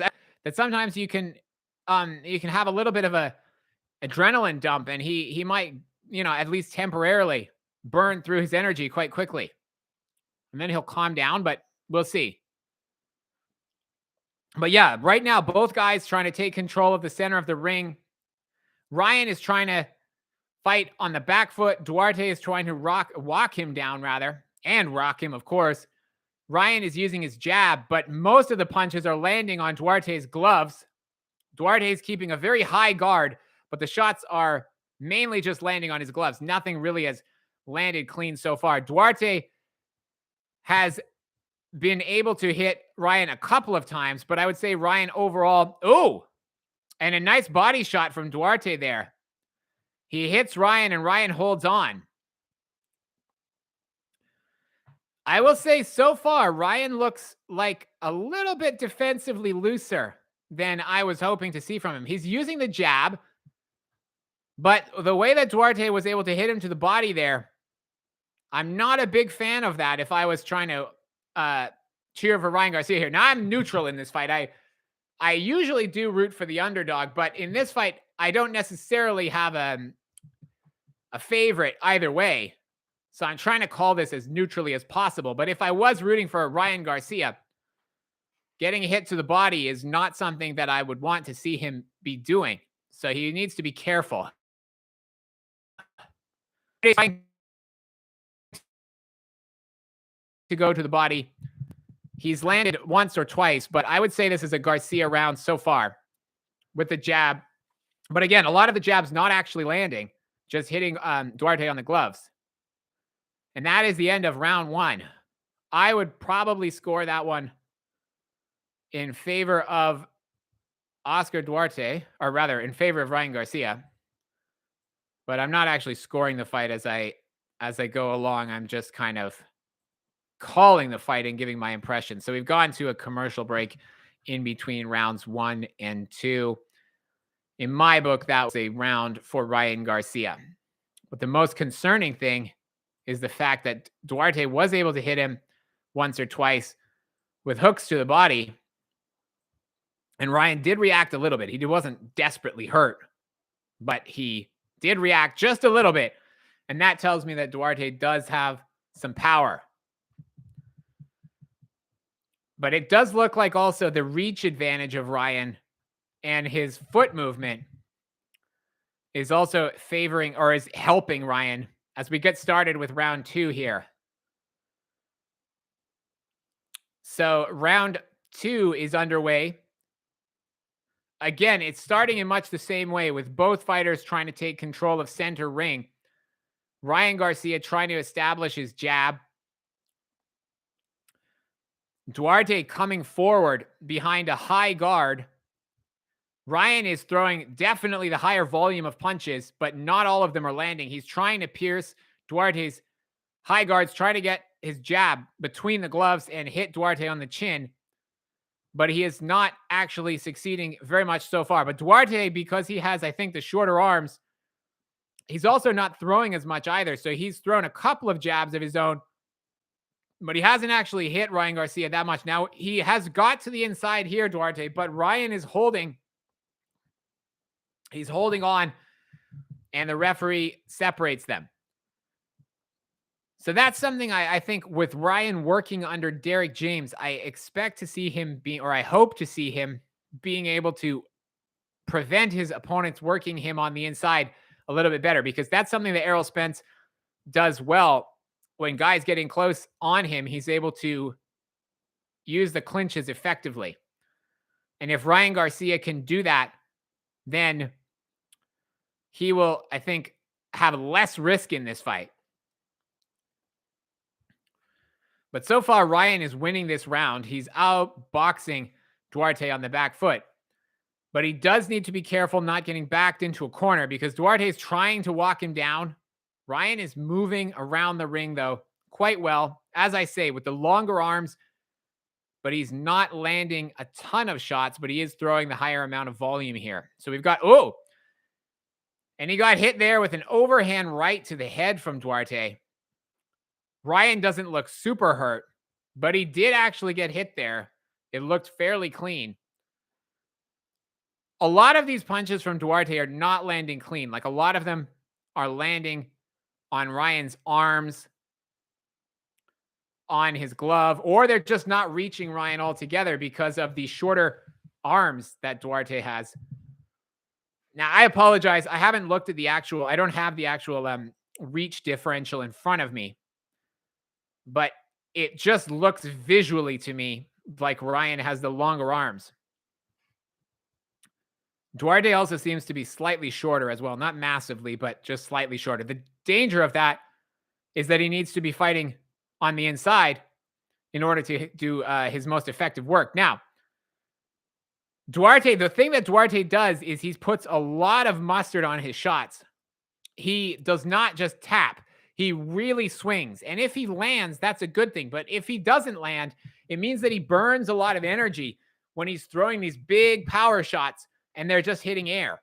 And he's also a muscular guy. So I think that's part of the reason why his volume is not exceptionally high, because he's not going to be able, I think, to actually maintain a huge volume, is Duarte, while throwing with such power on all of his punches. So Ryan Garcia now is in the corner with Derek James. Ryan is actually pacing back and forth, or kind of like bouncing on the balls of his feet in the corner. I don't know if I necessarily like that, because it wastes a lot of energy in between rounds. I get the idea that he doesn't want to sit down and he wants to, be standing. But Ryan going down to side. Jose Arroyo, Ryan going down. Rich Phoenix, Ryan is fluid and elusive. I mean, I could see either one of those things or both of those things being true, because Ryan does look fluid and elusive. But on the other hand, Duarte does have some power on his shots. And it's going to be a question of whether Ryan gets hit or gets sloppy.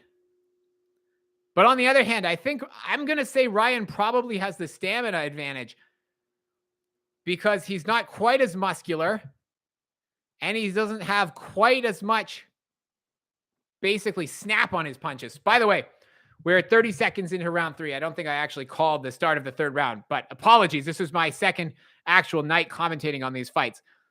So I apologize if you are confused, but we are 2 minutes left now in round number 3.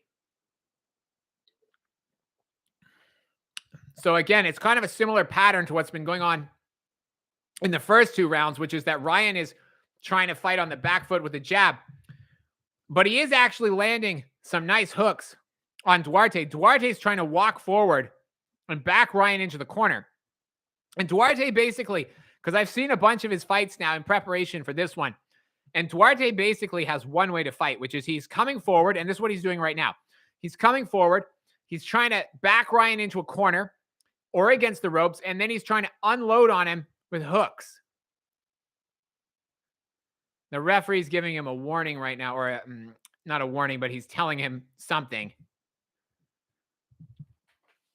He's trying to, he's trying to warn Duarte about something. But regardless, they're back in the center of the ring now with 1 minute and 17 seconds left in round number 3. Ryan is using his jab. Oh, both guys land right hands there as well. Ryan landed a right hand, and then Duarte, which landed clean on Duarte, but Duarte came back and landed with a right hand of his own. The referee just briefly separated them and warned Duarte about hitting Ryan on the back of the head. But both guys managed to land there. Ryan just landed a nice 1-2 combination. I think the jab hit on Duarte's gloves, but the right hand might have actually gotten through. And another good combination from Ryan. It landed mainly on Duarte's gloves, but Ryan looks to have some real snap on his punches here. And now Ryan is backed into the corner, but Duarte's not letting his hands go. Duarte's still kind of standing in front of Ryan with his hands up high. He's not letting his hands go. And what's happening here in this fight is that Ryan is, in my opinion, starting to wear Duarte down just a little bit because Duarte is not letting his hands go. And as a result, he's not doing any damage to Ryan, basically. And because he's not doing any damage, Ryan's able to keep unloading on Duarte with punches. And Duarte is, I think, starting to just display the very first signs of being a little bit tired out here. By no means is he gasping for breath, but he is not throwing as many punches when he's backing Ryan into the corner. And I think it is the first sign that he is starting to tire a little bit, as Duarte is now sitting down on his stool in the corner in between rounds 3 and 4. I can't see what's happening with Ryan, whether he's still standing. I would guess he probably is still standing. But Duarte is sitting. And like I say, I think he is just starting to show the first signs of tiredness. And he needs to be able to start letting his hands go a little bit more. Because what he does not want to do is get worn down progressively and allow Ryan to just keep winning these rounds. I would have Ryan 3 rounds up at this point. But Duarte needs to start hitting him more and actually doing some damage. Otherwise, the fight is going to be going against Duarte pretty soon. So we are underway in round 4. This is the 2 minutes, 50 seconds remaining in round number 4. And again, both guys trying to take control of the center ring. Duarte throwing a couple of jabs, but Ryan is able to move out of range. Ryan now trying to come back with a jab. And again, it's not landing, but he does land a right hand on the side of Duarte's gloves and a good 1-2 combination. I think one of those shots actually got through and clipped Duarte on the chin. But now Duarte has Garcia backed into a corner. He gets him with a couple of shots to the back of the head, actually. The referee doesn't say anything there, but the referee has actually warned, because Duarte is throwing these very big looping right hands. And just as I say that, the referee actually steps in now to warn him again. And Duarte needs to be careful here because he's trying to load up with so much power on his right hook that he's actually leaning, or rather reaching over Ryan's head. And if he keeps doing that, he's going to get deducted points because he's been warned a number of times. And the referee is now telling both guys to keep their hands up, or to keep it up rather, and not be aiming low. But so far, this round is fine, I think, for Ryan, because he's still managing to do most of the work on the back foot with the jab because of his longer reach, and because of the fact that when Duarte gets inside, he's not actually able to unload. And Ryan also has been using his left uppercut effectively, or rather his right uppercut, I should say, the uppercut with his jabbing hand effectively. And what the significance of that is that it's keeping Duarte to protect his chin by keeping his hands up, because Duarte knows that if he starts letting go with both of his hands, the Ryan is going to be countering with the uppercut. And so in order to prevent getting hit clean, Duarte has so far been keeping his hands, I think, close to his chin. And the negative side of that is that he hasn't been throwing enough shots. But Duarte did manage to back Ryan into the corner there briefly, but he just didn't actually, and let go with some shots as well. But it just wasn't anything that actually managed to hurt him too badly. And again, Duarte gets Ryan into the corner. It looks like he might have hit him there with a low blow. Now the referee is warning him again. The crowd is really booing here because the referee has been breaking them up and warning them for punching to the back of the head, for some low blows, all kinds of stuff. And to be honest with you, I don't think that it's necessarily a bad thing to hit Ryan with a low blow, as he does actually, Duarte hits him on the belt line there with another, that was a left hook to the body. And I'll be honest, like, I'm not advocating that he necessarily go out and just punch him below the belt on purpose, but if some of these punches stray a little bit low and accidentally hit Ryan, I don't think that's necessarily the worst thing, because Duarte wants to win this fight by knockout at this point. So even if he was to be deducted points, if he's able to do some damage, it's not necessarily the worst thing. I'm not advocating dirty fighting, but if he's a little bit indiscreet with his punches and he does manage to land something just a little bit low, it would not be the worst thing in the world for Oscar Duarte. So we're now in between rounds again. Ryan Garcia is still standing while Derek James is talking to him. I don't really like this, I will say. Like, to me, it's burning extra energy from Ryan Garcia. I don't think he needs to be doing that. And it also means that Derek James is kind of having to, like, chase him back and forth while Ryan is pacing in his corner. I think he might as well just sit down and conserve some energy here. I don't think he needs to be standing up. Duarte is sitting down. I don't think Ryan's already kind of ready in the ring.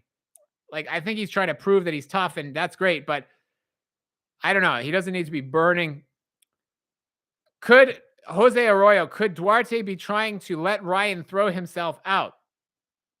Well, I think Ryan is in danger, like I say, of burning extra energy in between rounds that he doesn't need to. Now, it's possible that Duarte is letting Ryan punch himself out. But the problem is that because Duarte is the more heavily muscled guy, and because he throws the bigger power shots, he also needs to be careful of not getting tired out himself. So, I mean, the commentator's scorecard just came on here, and they have Ryan up by 4 rounds as we are in round 5. And I agree with that. And I do think if Duarte is going to win this fight, it will be by knockout. So I don't necessarily think that allowing Ryan to punch himself out is the worst idea, but Duarte has to be careful. He hasn't been hurt. He hasn't been damaged, but he has to be careful that when Ryan gets tired, that Duarte still has the stamina to actually be able to hurt him. He doesn't want to be gassed out himself and not be able to actually do anything when Ryan gets to the point that he is actually punched out. So I predicted beforehand that we would be done by 11 o'clock here, which is East Coast time, which is enough for 5 more rounds. That would take us to round 10. And I don't see a knockout happening anytime soon. I think my prediction that this is going to go at least kind of to round 10 looks relatively safe at this point. But as I say that, there is exchange of punches from both guys. Ryan hits Duarte a couple of times. Duarte has hit Ryan 3 or 4 times on the back, quite blatantly in the back, with hooks to the kidneys. And the referee is separating them again, but there have been a number of shots landed, and there's another one kind of landing on Ryan's. It's all right hooks, basically. It's right hooks that are landing as Ryan kind of turns, and Duarte is hitting him kind of on the kidneys or on the side of his back. And the referee has kind of warned him a couple of times, but Ryan has so far done all right. Duarte rather just missed with an overhand power shot that if it had connected, I think would have done some serious damage, but it did not. And Ryan just hit Duarte low there, and the referee is warning him and saying to keep it up. But that was a low blow from Ryan there. Duarte, they touch gloves in the center of the ring, and Duarte is not seriously hurt. As we have 18 seconds left in the round, Ryan again goes low with an uppercut. I don't know if these are kind of like intentional or whether they're unintentional, but the bottom line is both guys have landed some low blows here. Both guys have been trying to attack the body. And Duarte in particular has been hitting Ryan on the back of the head, especially with his right hooks. And also he has been hitting him on the lower back on the right-hand side, kind of in the kidney area. Now, I think that's kind of accidental on Duarte's part because he's trying to really load up with a lot of power as Ryan is standing quite side on. So I'm not saying that Duarte is doing that intentionally, but Duarte raised his hands after the end of round 5 to try and say that he's doing well. The reality is that Ryan is winning the fight, I believe, 5 rounds to nothing at this point. Roy Munson, good commentary. I appreciate that, sir. I am doing my best, and I'm going to continue trying my best to improve these ones as we go on and do more.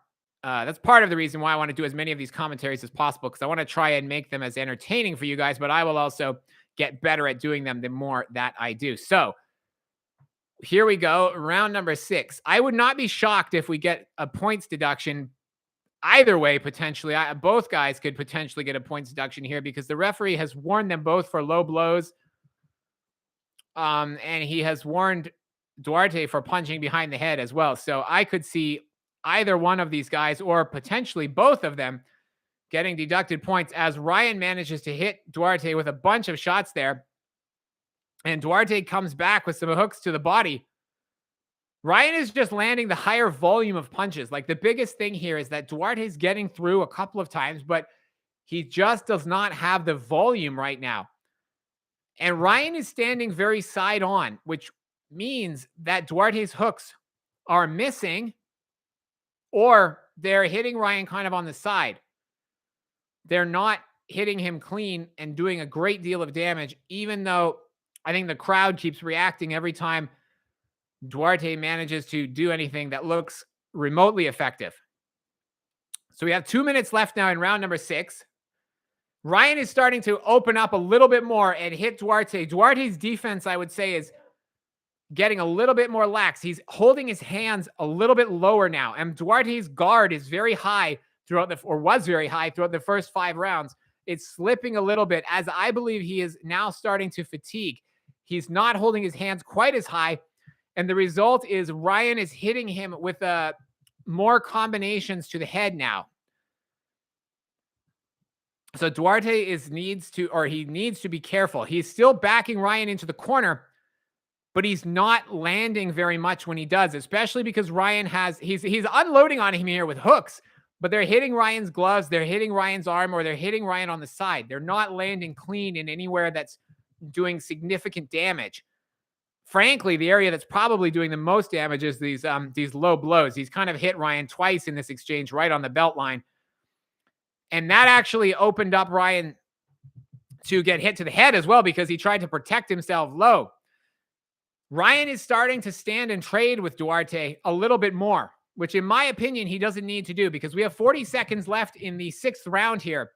And Ryan is coasting to victory on points. He's using the jab and his range to be able to control Duarte on the outside, but he's now standing and trading with him a couple of times in this round. And I don't think he needs to be doing that because Duarte, to my eye, is tiring.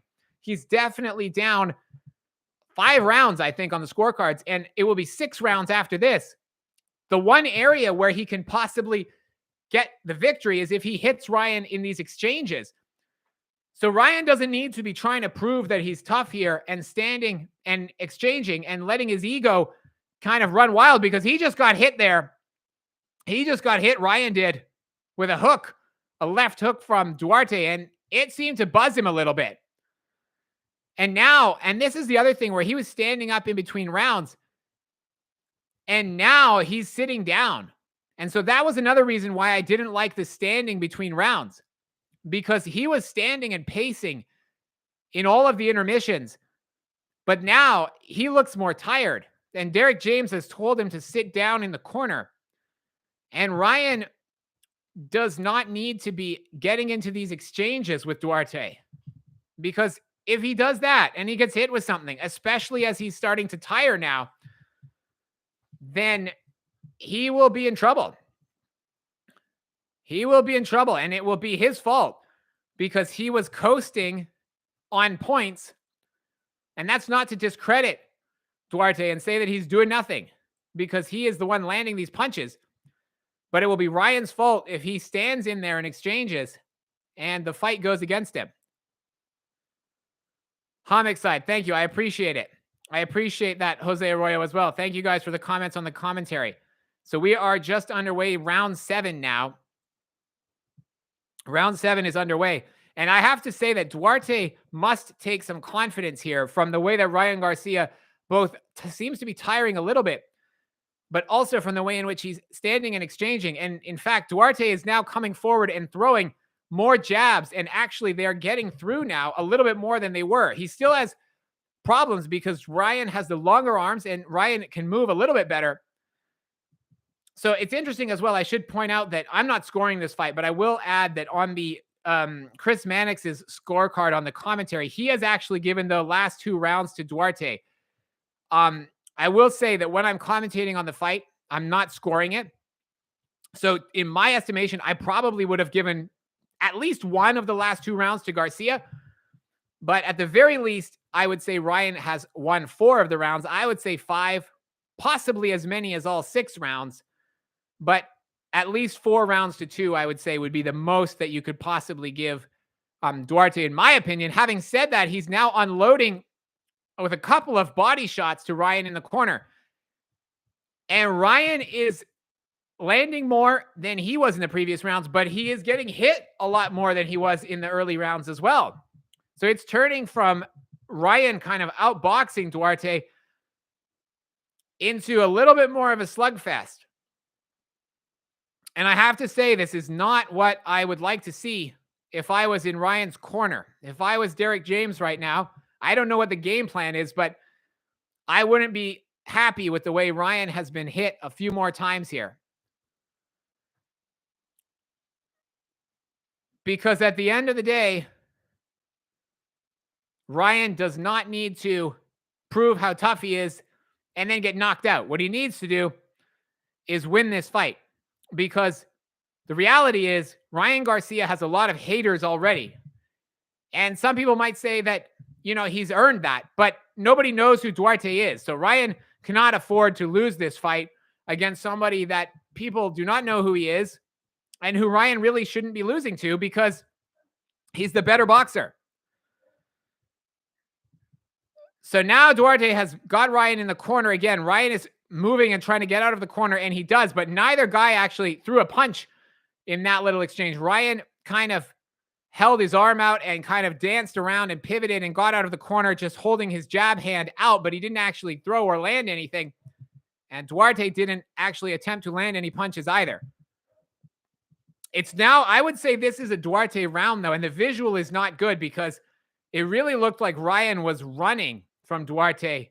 And you could say outboxing possibly, but the fans were starting to boo. And so now Derek James is talking to Ryan in the corner, and Ryan looks more tired. I mean, he went from standing for most of the first rounds to sitting the last round. This round, he has the ice pack on his back. He's got a towel over his head. They're cooling him off. So Ryan is definitely tiring. I'm not saying that Duarte isn't, or that Ryan is losing the fight, but he is looking more tired than he was a couple of rounds ago. And that's partly because, you know, he's in the 7th going into the 8th round. It's also partly because he's getting punched more than he needs to be.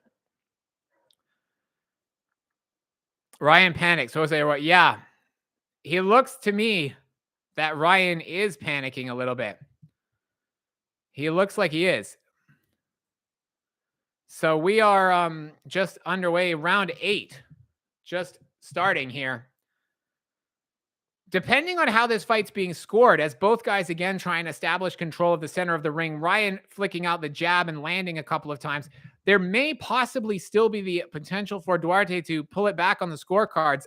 I don't know. It depends what the judges have been seeing. But, I would say there's more of an argument for Duarte winning some of those last couple of rounds. But what's interesting here is both guys have really reduced the volume of punches that they've been throwing. Here, Duarte is backing or attempting to back Ryan into the corner, and Ryan is kind of dancing around the ring while throwing very little. He's throwing a jab out, but he's actually just holding his jab out straight and not actually landing any punches. He's trying to get Duarte, I think, to drop his hands. The crowd is starting to boo a little bit because we have gone already a minute through this round, and both guys are not landing as many punches. Ryan is, I don't know if he's tiring or if he's just trying to take these rounds off in order to conserve his energy to, make a comeback in the next couple of rounds. But whatever the case may be, Ryan and Duarte are throwing less volume in this round than they were in the last couple of rounds. So Ryan is, I would say, doing more of the work. But it's a case of Ryan dancing around the ring, Duarte trying to back him into a corner, neither guy landing a lot, and Ryan just about managing to hit Duarte with a couple of jabs while Duarte tries to land some hooks to the body, especially left hooks to the body. He's hitting a lot of, now he's got some uppercuts coming in, and he's trying to hit Ryan with left hooks to the body. But Ryan is doing a pretty good job of protecting himself and not really getting massively hurt. Ryan drops very low at the waist there, and then Duarte hits Ryan on the back of the head, which gets him another warning from the referee. And the referee tells Ryan that he needs to not bend over so low because Ryan was bending at the waist so far that his head was almost at the level of Duarte's knees. But the crowd is not very happy here. They're starting to boo a little bit. Ryan hits Duarte as he comes in. Duarte is wobbled on the ropes now, it looks like. Actually, Duarte is unsteady on his feet. Ryan is going to put him down. Yes, Duarte is down. Duarte is down on one knee here. And he is waiting. He is letting the referee count to 8, 9. Duarte gets up at the count of 10, but the referee calls the fight. Wow. And I have to say, I predicted that the fight would be over at 11 o'clock, and the fight ends at 10:59. So that was good timing on my part to call that one as I did here. A little bit of luck, honestly, but still. The fight ends we hit 1 minute to 11 o'clock. Ryan Garcia gets the knockout victory over Oscar Duarte. Wow. Jose Arroyo, I agree. Wow. Ryan put Duarte down on one knee. So what happened was, if you're not watching this, Duarte stayed on one knee until the referee counted to 9, at which point he tried to rise, and he did actually get back to his feet, but the referee counted to 10 and waved the fight off. Now, Duarte was protesting. I don't know if he was staying down and he didn't really intend to carry on, and he just wanted to make it look like he would have carried on, or whether he just mistimed standing up. But the reality is that Ryan got the knockout victory over Oscar Duarte at 1 minute to 11, just when I said the fight was going to end at 11 o'clock. So again, a lucky piece of timing for me. I nailed that prediction as far as when the fight would end. A lot of luck involved in that as well, but still. So Ryan, he gets the win. Duarte did well in this fight. I will say, I think Duarte, as a result of this, will get some other big fights. Not necessarily, I'm not talking about against the superstars, but I think you might see him on some more cards now that He did well against Ryan Garcia. I think you might see Oscar Duarte back. To me, this performance was not what I was hoping to see from Ryan, in the sense that he fought with a lot of emotion, which is a good thing in a way, but he took unnecessary risks, in my opinion. On the other hand, he got a very impressive knockout victory over a power puncher in the later rounds, which was what I expected to happen. I said I expect Ryan Garcia to win by KO in the later rounds. So in that sense, it's all good. But I do think that it would have been nice to see Ryan not take as many shots as he did in the in-between rounds. I think his defense could have been slicker, and I think he let his ego, or maybe as Jose Arroyo says, he panicked. But either way, he started to get involved in these exchanges that he didn't need to. And that gave Duarte his best chance to actually be able to win the fight. And Ryan is a finisher. Like, he's a pretty boy, but he can finish and get these knockout victories. He has a mean streak, but he also nearly cost himself the fight by getting involved in these exchanges. And I will say that if he does that, if he boxes like this against some of the top names at 140 pounds, then I mean, let me put it this way. If he fights Matias like that, then Ryan will not be winning the fight. I do not believe. I think he will be getting knocked out. If he fights Teofimo like that, I don't know. That's an interesting one. But I think he needs to work on either not panicking or being able to control his emotions a little bit and not getting involved in these exchanges when he doesn't need to. And I know sometimes that's boring, and I know fans criticize, but at the end of the day, they'll criticize a lot more if he gets knocked out. So that's my take on it as we go await the official Joe Martinez giving the official result here. So it's a KO in round number 8. Ryan Garcia. He's the WBA gold champion. For whatever that's worth. Ryan Garcia wins. Some pyro comes down from the ceiling, and he is now 24-1. So Ryan is being interviewed in the ring with Chris Mannix by Chris Mannix. I'm just going to listen in, and I'll let you guys know what he's saying if he says anything interesting. Ryan thanks God. He says it was a great performance by him.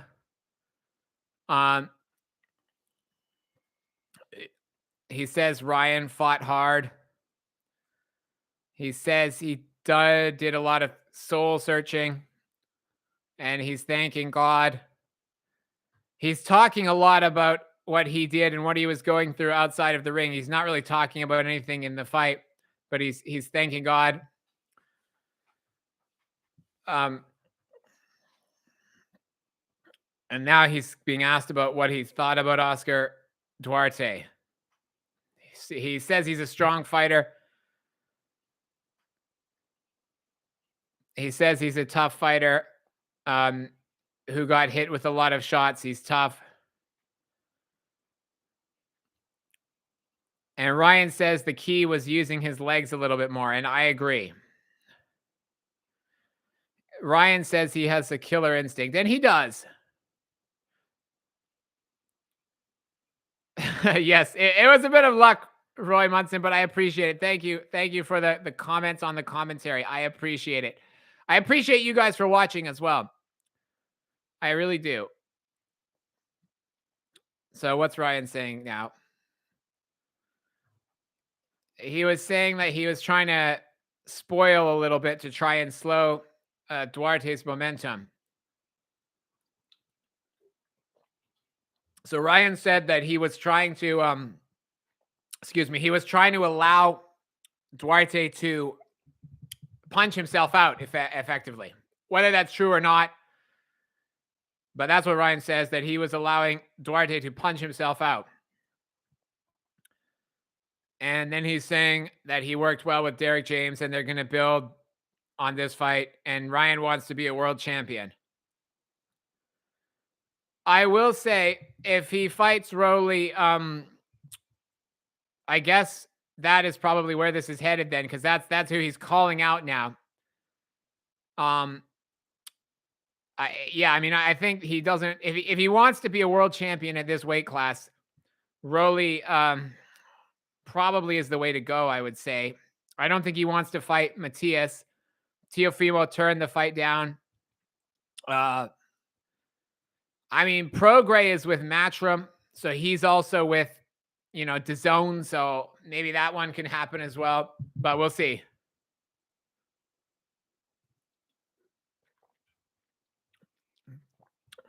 So they're asking him if he wants Rolly Romero next.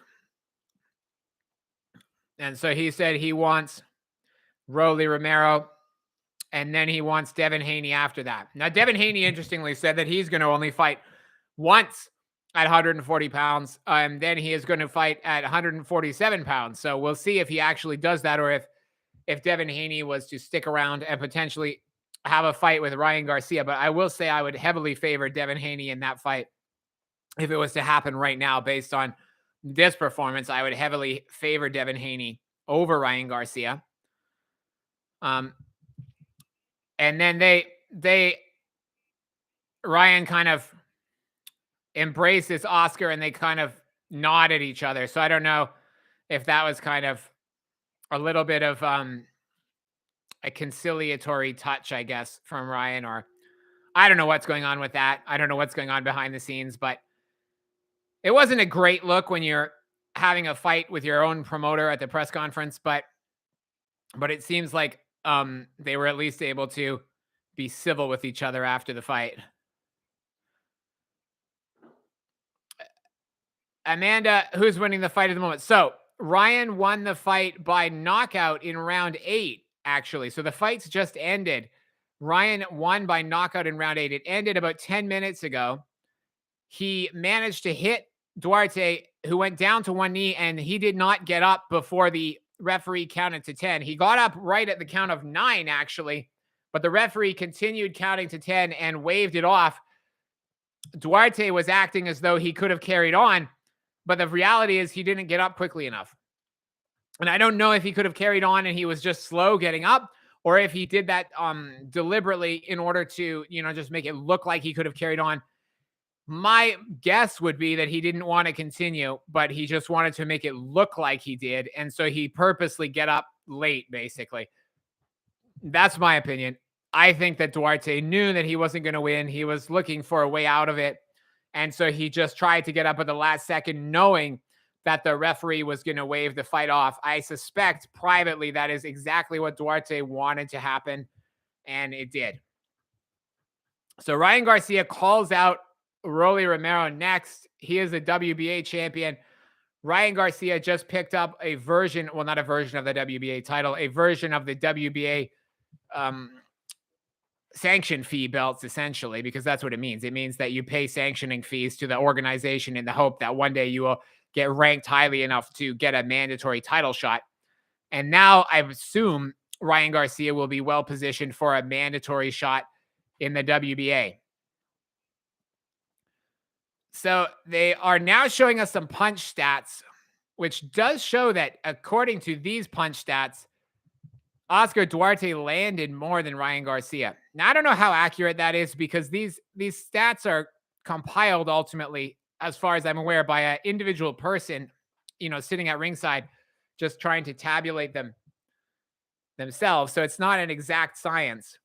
But this was a entertaining card. The performance of the night to me was actually Floyd Schofield with his 1-round KO victory over Ricardo Lopez, where he got 4 knockdowns in the first round. We also saw Shane Mosley Jr. defeat Joshua Conley, and Darius Fulcom defeating Pacino Hill via TKO. So guys, I'm going to end the stream there. Thank you all for watching. I am Brendan. My channel is called Brendan Unboxing. I appreciate all of you for watching. I will be back next weekend, next Saturday, for Devin Haney against Regis Prograis. So please join me for that. I appreciate all of you for watching. Thank you again. And I am Brendan Unboxing, signing out. Thank you very much, guys. Enjoy the rest of your weekend.